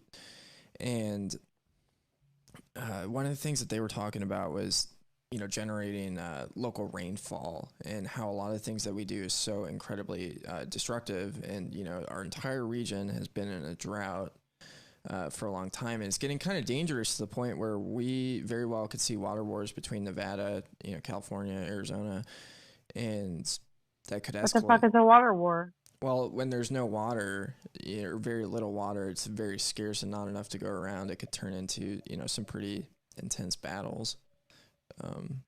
There's actually a great documentary called Blue Gold World Water Wars. It's almost a decade old at this point. But that's exactly what it's about. Yeah. And it's interesting, to look at that and look at like these stupid things that they're doing up in Phoenix and, even in Tucson, where they're just building these suburban sprawls, and kind of looking at how that could impact, local rainfall, how, they focus so much on, carbon emissions and things like that, but they don't talk about like the pesticides and, other farming practices that are actually problematic and unhealthy. And I was listening to Fireside Chats. And that's Charlie Robinson. Higher Side. Or Higher Side Chat. Mm-hmm. Because it's THC. Yes. Is his abbreviation. And he had a journalist come on that's followed Monsanto, and one of the things she was talking about is like 40% of people are going to develop cancer, probably due to these pesticides that they're using. And heart disease did not exist 120 years ago. Yeah, and now they're finding they're finding Roundup in rainwater. Yeah. It's gotten to the point where it's penetrated every crop, every rainfall, every rainfall puddle. It's even in like your baby food, your baby's food. There's just traces of it everywhere, and it's literally what causes cancer. There's a direct tie to non-Hodgkin's lymphoma from direct exposure to it, and it's in our fucking rainwater. Yeah. Well, I don't worry about none of that because I got a big Berkeley water filter. Does those? I actually haven't used one of those. Are you pretty happy with it? No, I just wanted to use my Alex Jones accent. Gotcha. Oh, so you actually don't have a water filter and you're gonna die. Yeah, I get spring water. I make sure to buy all I the use supplement. I buy all the supplements on InfoWars, and so I think I'm good. So what I find really sad about the Roundup thing is they know that's a problem, okay? But how they change it is they weaken or they change the compounds in Roundup. And I still have like a couple of yards that I cut and take care of for some people just to pay some fiat bills. And we've noticed, like, at least just from my parents and stuff, but it's clearly a hell of a lot weaker, you know, for just regular weed spray than it was 30 years ago or, 50 years, and then obviously 10, 20 at that point. But you would think they would look at that problem and say, oh, wow, we're causing cancer. There's clear direct correlations. And they choose to weaken that product instead of just saying, well, why don't we just stop doing that, teach people how to maintain the fucking growth the proper way, and so we can get rid of the exposure in our water supplies. It's a classic thing as well, how much Xanax is in every glass of water. It's like 1/10 of a microgram or something, just for all the people flushing pills and stuff like that. But well, they're also paying off scientists to and their peers, so they each can fact check and peer review each other's reviews on all of these chemicals. So there's like the journalist that came out. She wrote for like have y'all heard what the company that makes Roundup did to the journalist? How they like fucking gang stalked her, and she came out with them, and she's suing them, and she won the court case. Is this the Because one they were that- literally paying off all of these scientists to do all these peer reviews. So then now all this information's out there saying that this stuff is okay and it won't hurt you. You can literally eat it, and it's literally killing everyone. No, if I can recommend somebody. Oh, sorry. Go ahead. I was just gonna say these people have a moral compass that makes Charles Manson look like a missionary. Like it's like Charles Manson only killed a few people. Like these people are killing millions. Yes. It's Charles Manson was created Charles Manson. Charles Manson was brain controlled anyway. He's had the side note had the same CIA psychiatrist as Jack Ruby, who shot Lee Harvey Oswald. So look into that one. And it kind of and the mind control scientist visited him in his prison cell like 20 times in like 6 months. And got Jack Ruby, like right before Jack Ruby was supposed to start testifying in court, and then at the Warren Commission, I think Dr. West was his name, goes and visits Jack Ruby. Jack Ruby has a complete mental breakdown like 48 hours later, and then is just a blubbering, completely insane lunatic. Quote, mental breakdown. Yeah, well, yeah, they pumped him full of something. I'm sorry, I didn't mean to cut in, but if I could suggest anyone, it's Elizabeth at Health Nut News. Okay. But she was documenting the death of a lot of naturopath healers, a lot of shamans, leading up from 2015 all the way to 2019 when they really turned up the heat on them. I mean, we had people that were just like seated outside a cafe, and suddenly a random drive-by would take out a very prominent, natural pathologist. And so that was really crazy. And to me, it was the preparations, knowing that we were leading into this COVID-19. Yeah. It's so sick and dark. It's so incredibly dark. It is. But she was gang stalked like crazy. I remember she uploaded a video of her phone just going wild, toggling through all these numbers and then typing random messages. So it happens. Yeah. I mean, you think about this stuff. I hate to say it in this manner, but I really have to respect the quality of work that these evil people do. I mean, if you can brainwash, of course, yes, they have the money printer and they can fund it all themselves to pay. And they have people energy to go weapons. do that. They got energy weapons. They got all that shit, whatever else it is. But I mean, man, if they really want you, and that's why I keep asking, like, all right, guys, I love sitting here and talking and stuff like that, but I really need a group of people for true actionable steps to say, we got our own guns. Rest in peace to Jay Stark, the guy that designed and built the FCG-9. Yep. We need our own communications, mesh networks, and ham radios and stuff. Yep. When they want you, they're going to get you, and you are fucked. And just as everybody is walking around with a remote control or with a tracking device in their pocket, what we're all talking on. But I mean, these people are extremely skilled, especially if they want you, if you're a target. And that's I was going to say, that's something we've talked about on here before, is that's, this idea that I don't know who, whatever you want to call deep state, whatever, like the elites that control the parasites, whatever. Like, these people have successfully beaten back every single threat to their power since at least World War II.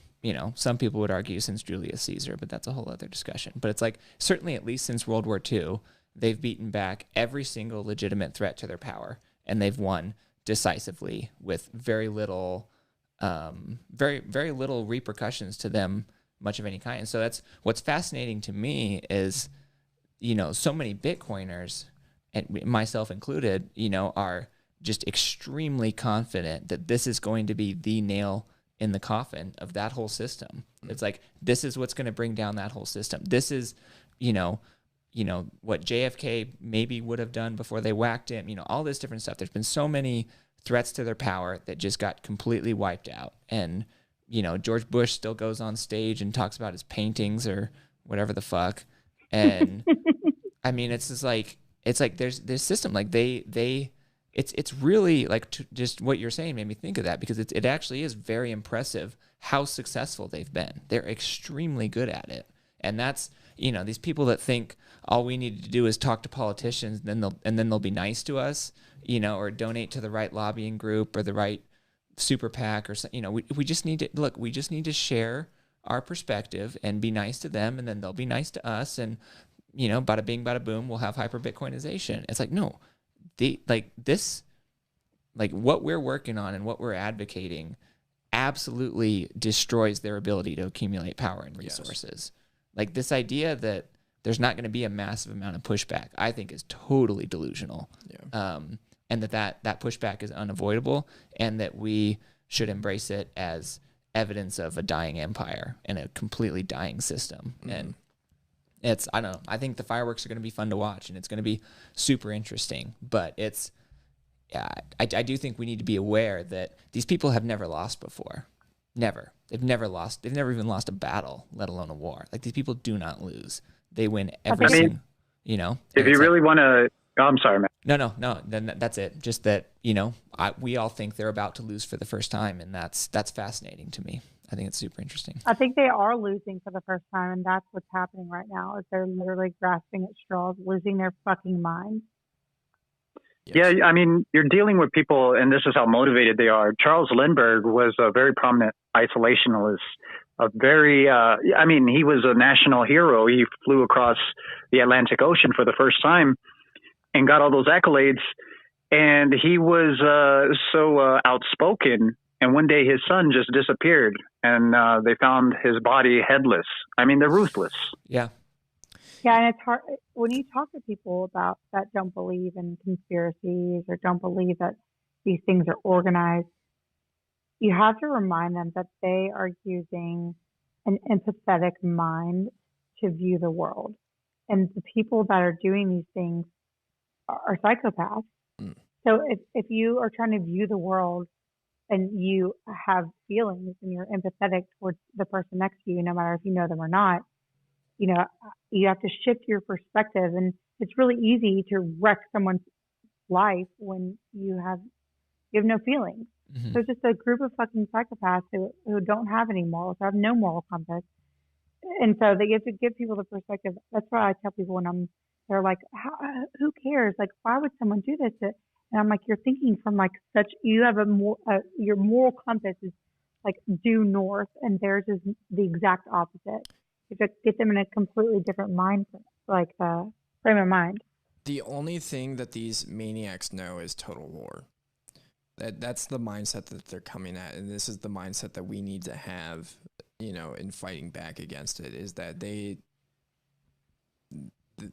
throw the rules out. Like, these are the people that have waged, did Vietnam, they did, World War I and World War II, need to be staged. Well, they need to be talked about in different ways. Like, this is something, if you go back and you look at World War I, it's all the same families doing this stuff too. you know, when you really trace it back. But if you go back and you look at World War I, if the United States never got involved, the war would have ended a lot quicker. There would have been a lot less blood. That was the very first time, I think, in human history that there was a total war to that capacity, where it was just instead about, you know, gaining territory, you know, or having an actual goal of some sort. It was just about completely demolishing the enemy. And that's just the attitude that they have. They just do not care. And, you know, we have to treat it that way. I mean, like Jay Stark said it right, is like, you know, where we're at, we need to, well, for me personally, you know, live free or die. Like, you know, the stakes are high, and I'm not about to play along with these people, because the future that they want to usher in is not a future that I would ever want to bring a kid into, you know. And I like don't want Skeef's kids to be there. I don't want your guys' kids to be there. I'm not okay with it, and I'm not going to be, you know, out there saying things and then, you know, being complicit in it. I am going to be actively doing everything I can in my power to fight back against it. Fuck them. Yeah. Well, you don't want them to learn about CRT, bro? Come on. Yeah, I mean, you know, that's just like the tip of the iceberg, though. I mean, it's like that stuff wasn't being taught when I was in school, but, you know, what they were teaching me was to be a mindless drone, you know, and to just be compliant and whatever came down. Yeah. There's a movie called My Dinner with Andre. I said it's on YouTube actually, and there's uploads of short clips on it. But I mean, it was in 1983, and they're talking about escaping from New York, because it goes into a whole thing. But the guy is basically talking about how he spoke to some scientist who just travels the country in a backpack, and he says, escape from New York while you can, because they're trying to turn everyone into, you know, drones. And I'm just like, wow. Well, and it's like if you're talking to somebody who's just completely blue-pilled, like something, I'll ask just a real simple question, which is, why did you spend all your time on Martin Luther King and not on Malcolm X? And like really get them to think through that question. Because in my opinion, the answer is because Malcolm X was a threat to their power and Martin Luther King was not. Like Malcolm X was a direct threat to the power structures that were in place, and Martin Luther King really was not. He was telling people to be a good preacher, be a good Christian, you know, put on your suit, go to job, pay your taxes, do all the right things. And Malcolm X was saying, no, we want to be separate, and we're willing to burn this motherfucker down if we need to. And that's I just try to, you know, if somebody's like, you know, CNN's their favorite show, whatever, like just ask them real simple questions. Like, why did, you know, in school, why did you learn about Martin Luther King instead of Malcolm X? Why do you think that was? And like, you know, most of them, they'll be like, oh, because, I don't know, Malcolm X was bad. You know, it was just the extent of their thought process. But some of them might actually start to think about it. You never know. I don't know. I'll defend MLK, because I definitely do think he was a threat to the power. But I think the way that he's celebrated and talked about today is very dumbed down. But yeah, I mean, Malcolm X, absolutely phenomenal. Yeah, huge. Like you know, one of his autobiographies. Go ahead. No, I was just gonna say his autobiography is one of my favorite books ever. That's all. My apologies. I don't mean to cut you off, but you know, I'm almost 40 here, and I was saddened and actually shocked when they made a fucking movie called Black Panthers. And to me, that was the most disrespectful shit I've ever seen. And it just showed me just how degenerated society had become, because, you know, for all intents and purposes, the Black Panthers actually did a lot of good for their community. You know, I mean, arguably there were some issues there, but still, at the very least, I would think that there'd be more community leaders to stand up and say, hey, this is disrespectful, use another name, but nothing happened. Yeah. Yeah. Oh, you put the Black Panthers record up against any police department in the country, I guarantee you they come out ahead. It's not even close. Like, this is like the Every Child Matters thing in Canada, man. It's just a huge psyop. Like it's all it does is lead to further simulation. When Walmart, every employee in Walmart's wearing Every Child Matters, it's like, do you think maybe this isn't an organic movement? Like, wait, what is that? What's Every Child? What is this movement? What are you talking about? It's basically this lady in BC claims to have discovered these graves of children, unmarked graves of children from residential schools, and basically, using the genocide that actually happened and like kind of like rehashing it to then like pretend to be sorry for said genocide, to then co-opt more power, further assimilate First Nations, and kind of like move reserves into municipality status. And like the whole movement is like a Black Lives Matter, like literally every child matters. They use the same language, and it's about like total co-opting and like assimilation. Yeah. And like I'm First Nation, and like I've seen so many of like my peers just like, it's almost like they're like, I'm being celebrated right now, and they're like they're excited about it, right? And it like makes them feel like they matter in some way. And like, and it's just disgusting to me, because it's like they're they really committed genocide. They really did that shit. I think this stems back to the Jesuits, right? They're like behind the whole thing. Fuck the and Jesuits. And then it's like, oh, we're so sorry. Everyone wear orange today. And now you guys matter, right? Yeah. And then meanwhile, they're literally actively, there's people that don't want, like, for example, the old growth forest, the last of the old growth forest to be cut down, right? Because that has an effect to the salmon, which has an effect to the orcas. Like, that's just like one example, but there's a life cycle there, right? And there's profit in these trees, so they want to chop down these trees. The government pays the RCMP to literally fight these people, right? Meanwhile, that same government is posturing that every child matters, wear orange. And then it goes even further, full psyop, because some of those people that are fighting for like, oh, we're going to defend the land against the logging company will get in people's face for not taking a vaccine, or for not fucking bowing down to like the woke culture. There's so many weird disconnects, man, where you think like the people that would be on your side, like I'm a land back advocate. I believe the land should be literally like taken back to First Nation governance.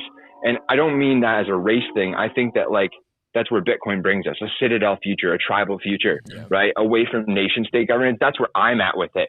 100%. But it's also full of so many wokeists who are like, yeah, land back, every child matters. And it's like, what are you talking about? Land back doesn't mean let's give the government more power.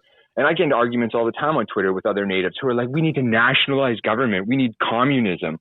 We need all of this stuff. We need to nationalize industry. And it's like, what the fuck are you talking about? Like, literally listen to yourself right now.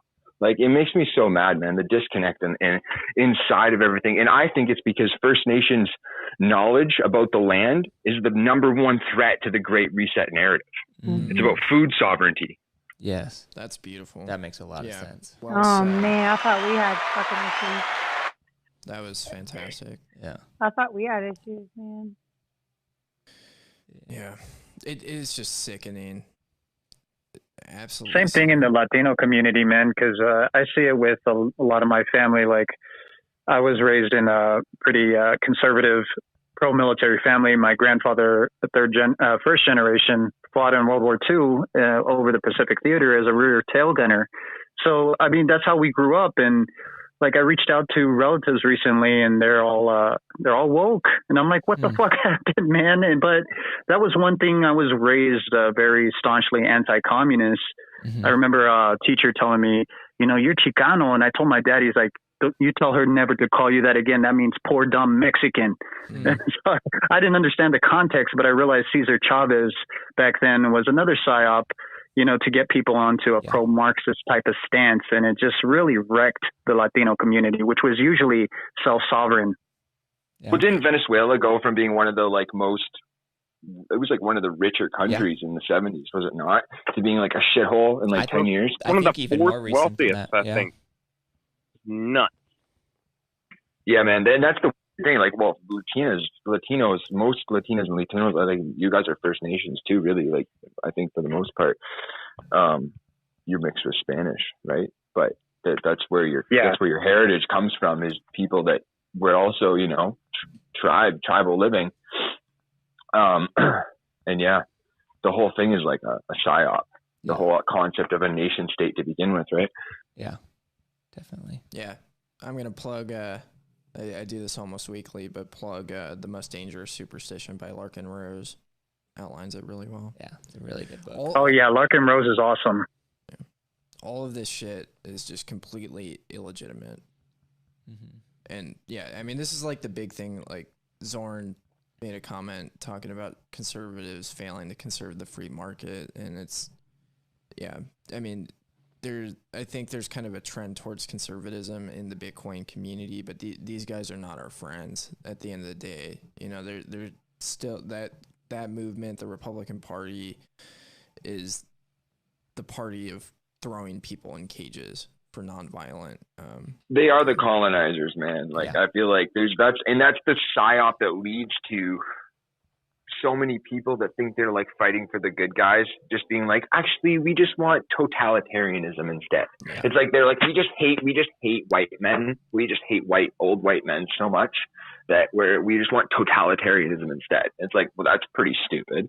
Yeah. Well, and so many people right now are in the position, especially I see a lot in the Bitcoin space, of they're like, well, obviously Republicans are better. Well, obviously conservatives are better. And it's like, I see a huge like undercurrent of totalitarianism in the started Republicans. with Bush, you know? Yep. Yeah. Well, and it's like, but there's and a lot of it got, you know, we don't need to talk about Trump, but a lot of it, you know, Trump came about. He was a very powerful person. Obviously, had energy we had never seen before, and a lot of people, I think there's a huge part of the the right, the conservatives, Republican, GOP, however you want to classify it, that it says what we really need is Trump, but as a military leader. What we really need is somebody who comes in, who says, no more fucking critical race theory. You're going to jail. You're going to jail. You're going to jail. And it's like, my God. Yeah, we're coming in there and we fucking win, right, man? Yeah, we win. There's a lot of people that have that perspective. Yeah. I don't know how many, but I think it's a pretty decent minority. And that's just as concerning, maybe more than these fucking communists. Yeah, I mean, trust the man. Like, I look at the border wall, I'm really close to it, and it's pretty ugly, just ruining this beautiful desert. But there's like the aspect of Zorn mentioned private property rights. Like, all of this land is traditionally, I don't know what the proper term, Native American or First Nations, that they still, are entitled to, that they're just building across, So first and foremost, that's just morally abhorrent. And then two, that wall very well could be used to keep us in at some point. Yeah.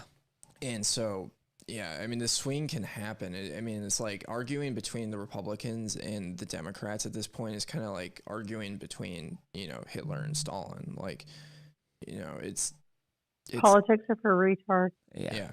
They're do you think Central and South America becomes like the Mecca of like the coming century, because they're less kind of institutionalized down there and adopting Bitcoin early, and I feel like if you fast forward 100 years real quick, they're going to be the new first world.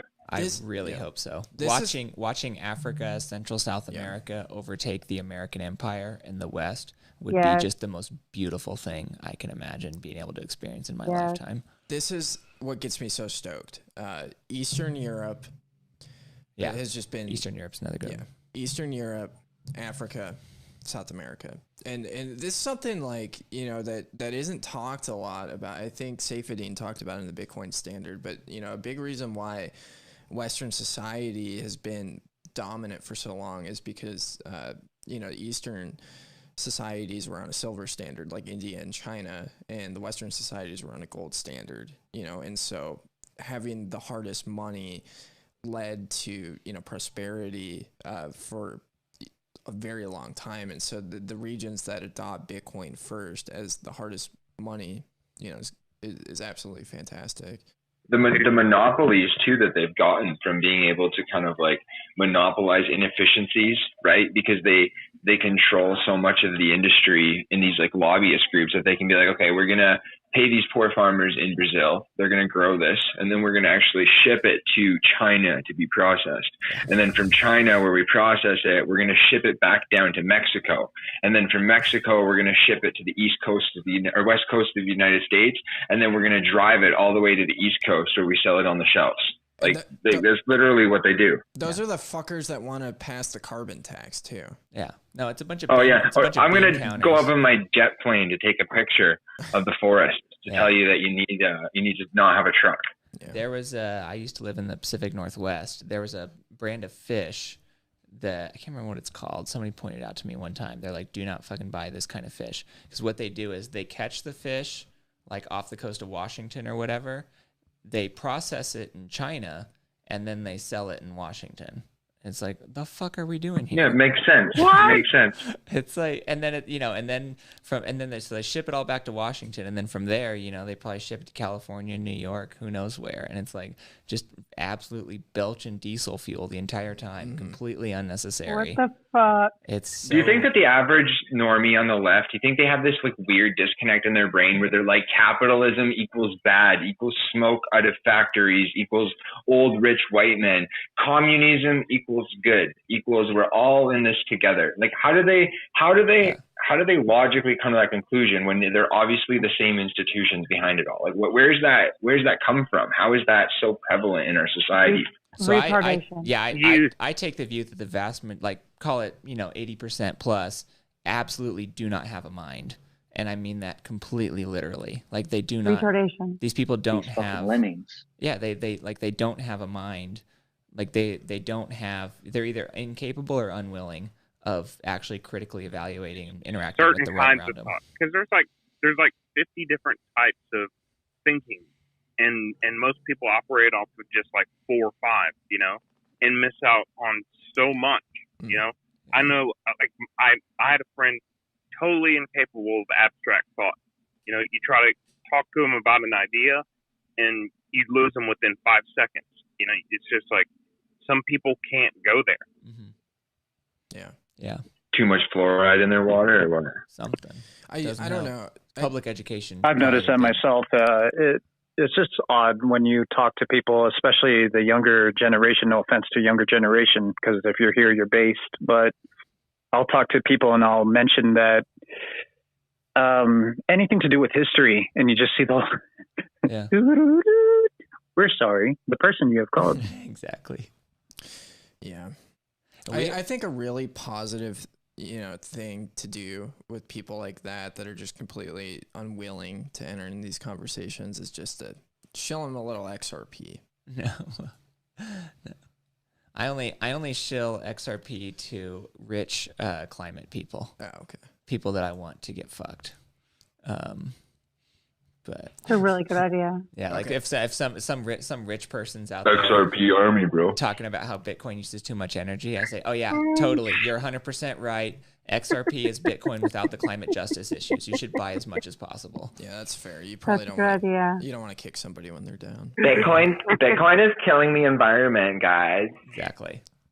Absolutely. So Zorn says communist. Yo, I'm gonna hop out. My mic is fucked, so I don't know if I can't even hear anybody. My bad if I your overtalk. mic is not fucked. We hear Your you mic is fine. fucked. We hear you. But have a good night. Come back if we're. Yeah, all good. Clancy, the mic is fine. Yeah, the mic is great. I fixed it. Yeah, according to some reviews I just made up, this is the best audio quality we've ever had. I tested it before the show with somebody, and they said it was fine. So, nice. Clancy, you're wrong. Yeah. I'm sorry, I can't understand what you're saying. We're saying if you could stop lying, that'd be fantastic. Yes. Yeah. Okay. Well, we should probably start wrapping up. I'm really happy I was able to bring it. I was struggling last week. I dug deep and went low and bought an energy drink before this to carry me through, which I try to avoid as much as possible. But I think before Knickers, did you have anything for us before we start wrapping up? No, not at all. All right. Watch Simply Bitcoin.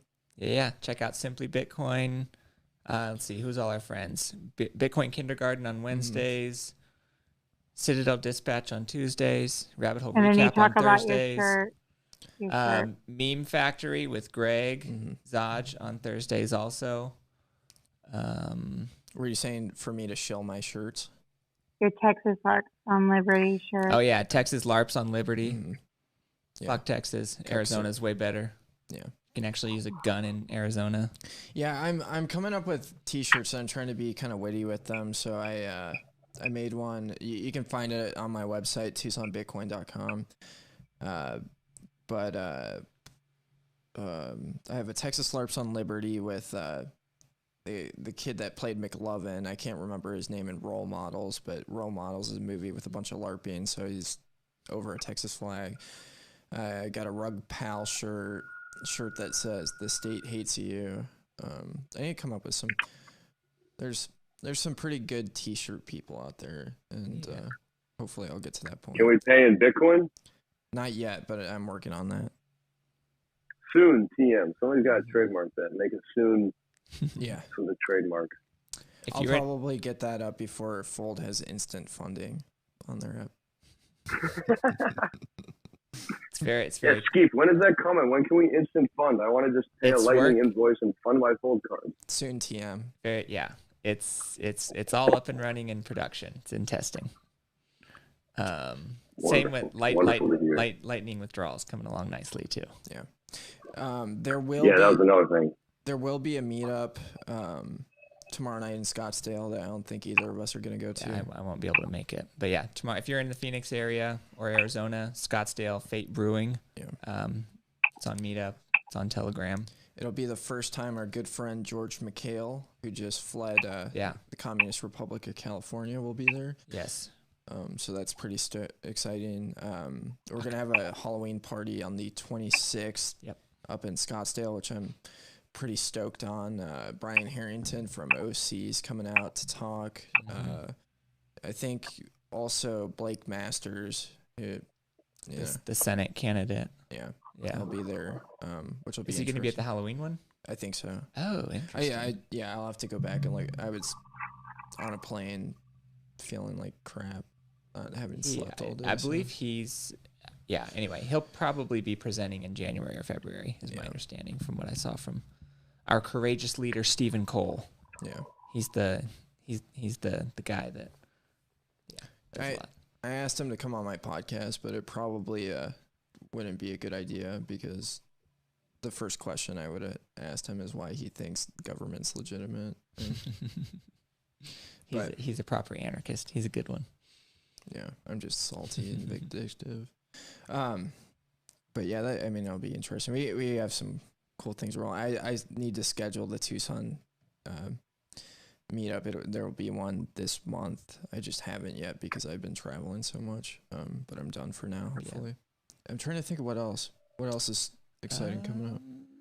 OC Christmas party. Austin Beefsteak, October 22nd. Nice. I know, Max. Let's I go. know, Max. I know. I'll see you there. Oh, I got a quick. I will have. Go ahead. Jimmy Song interviewed Ted Cruz. Is that somewhere to be watched? I believe it's on YouTube. I've not watched it yet. Okay. But there are not very many more people that I respect more than Jimmy Song. That guy is super legit. If you're feeling demoralized and you want to see one of these parasites just get completely reamed, Scott Horton and debated Bill Kristol, and it was absolutely phenomenal. That's on YouTube.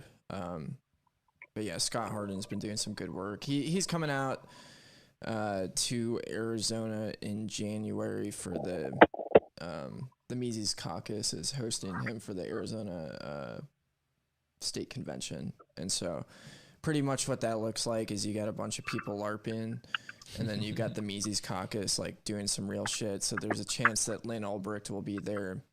Nice. We had the pleasure of meeting her last year. Yeah, I am involved with them because they're people that understand it. Yeah, I'm looking for ANCAPs anywhere I can find them. Yeah, Mises Caucus is good people. Yeah, even if it means I have to waste my time with politics for a little bit. Okay, we got anything else? Thank you guys for joining Spaces. That was fantastic. Yeah. That was last few weeks. I mean, they're always good, but last few weeks have just been amazing. So that was. Did we have anybody? Input. Did we have anybody that wanted to do some S9 sounds before we logged off? Last week there were people imitating an S9. Hold on a second. I'll give you a real one. Give me a moment. Oh man, when I go for my Halloween party, I'm just gonna make a recording of my ASIC just running for like 25 minutes. Can you hear it? No. Nope. Yeah. All we heard was Clancy's dead ringer for an S9. I can hear Really? it. You guys can't hear this? Yeah, no, I can hear it now. Oh, okay, yeah, I was bet. gonna say. I got my headphones in, but yeah. That's a beautiful sound. Yeah. It's a beautiful sound. I fall asleep to it every night. I say, Sound thank you, of God, sound so of much. uncensorable money. Yeah, that's exactly right. I'm going deaf, but that's okay. Yeah. Immersion setup soon, TM. Oh. Are you doing one? I saw a really small setup. Okay. That somebody did with just like 4 ASICs in there, and I go, I mean, I know I can weld. I can put it all together. I just have to see what the BOM list looks like. Yeah. And honestly, just put it together. Just try it out and see how it goes. But if I can double my hash rate on a couple machines, it's like, oh my god. Yeah. Jeremiah's. Beautiful. I forget his latest handle because he gets banned a lot. But Jeremiah, I know, is building a pretty badass one. I've been following it, looking at his pictures and things like that. He's gotten a full setup going. Like a full scale one, then. It looks pretty good size. Like I'm just eyeballing it. I mean, it looked like at least a dozen miners, I would guess, maybe more. Yeah, because you really don't need that much. The board is pretty. Obviously, it's raw because it's in the glycol or mineral water, whatever you're using, and you do have your power supply in there as well. But you really don't need that big of a tank if you just got like 2 or 3. Mm-hmm. So I've got to think it's the kind of thing though where it makes kiddie sense to pool. go for a dozen or what's that, kiddie pool? Yeah. Yeah. I was over at a fellow Bitcoiner's house, and they had a just a horse trough that they used to dip in the backyard as like a tub, and I thought it was awesome. Yeah. I kind of want one of those. My at the absolute, so my kids, we always talk about like building a house, getting whatever. That like literally they don't care about having their own room, none of that garbage. What they want is an outdoor shower. That's like the absolute top of they just want to run around naked outside and take showers outside. Like, that actually wouldn't be like that'd be that's a higher literally. We live in That'd Arizona. be so amazing. Yeah, we live in Arizona, and that's a much higher priority for them than a swimming pool. They want an outdoor shower. I don't know. I feel like swimming pools are misallocation of resources, personally. I'm definitely with your kids on this. Yeah, I mean, I'm getting them for them. So. A warm shower outside in the winter when it's pretty cold would be pretty nice. We did a big road trip, summer of 18, I think. 18 or 19. We did a big road trip, 6-7 weeks long, and one of the places we stayed at was Telluride, Colorado for about a week. And we stayed in this cabin, just fucking middle of nowhere, up on a hill, like nothing around there. And it had an outdoor shower there. So ever since then, they've been obsessed with it. Nice. That's dope. I was just thinking about building like an outdoor shower next to mining containers and how cool it would be to just fucking air dry to the heat coming out of a fucking mining rig. Yeah. Absolutely. That is a good idea. Nothing made me laugh harder today than whoever posted the picture, of course on Twitter, of the cow with the ginormous methane bubble on the back. And it's and they did the math on calculating the amount of methane that the cow emits per year and the energy usage that we could run that through a generator and produce X number of terahatches. Oh, yeah. Fantastic. I saw that. Everybody's now going to be buying a saddle for their cow, and it's going to be like a mini S9 on the back. Because I don't remember if it was that guy or somebody that commented on it, but they did the math and they found that just the cows in Wyoming alone are enough to account for 6.2% of the hash power of the Bitcoin network today. Oh, wow. So Holy if they could harness all the cows in Wyoming, that would whatever. I mean, I'm way too fucking dumb to check his math, but that's what he said. Bullish on Wyoming. So it could be real. Whoa.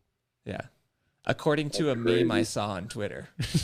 Hey, but memes are truth. Though. Absolutely. Yeah. Memes Absolutely. are truth. Misinformation is truth. Alrighty, guys. Well, Thank you all for All right, joining us Joe. tonight. All right. Appreciate you guys. Have a good night. Take care. Peace.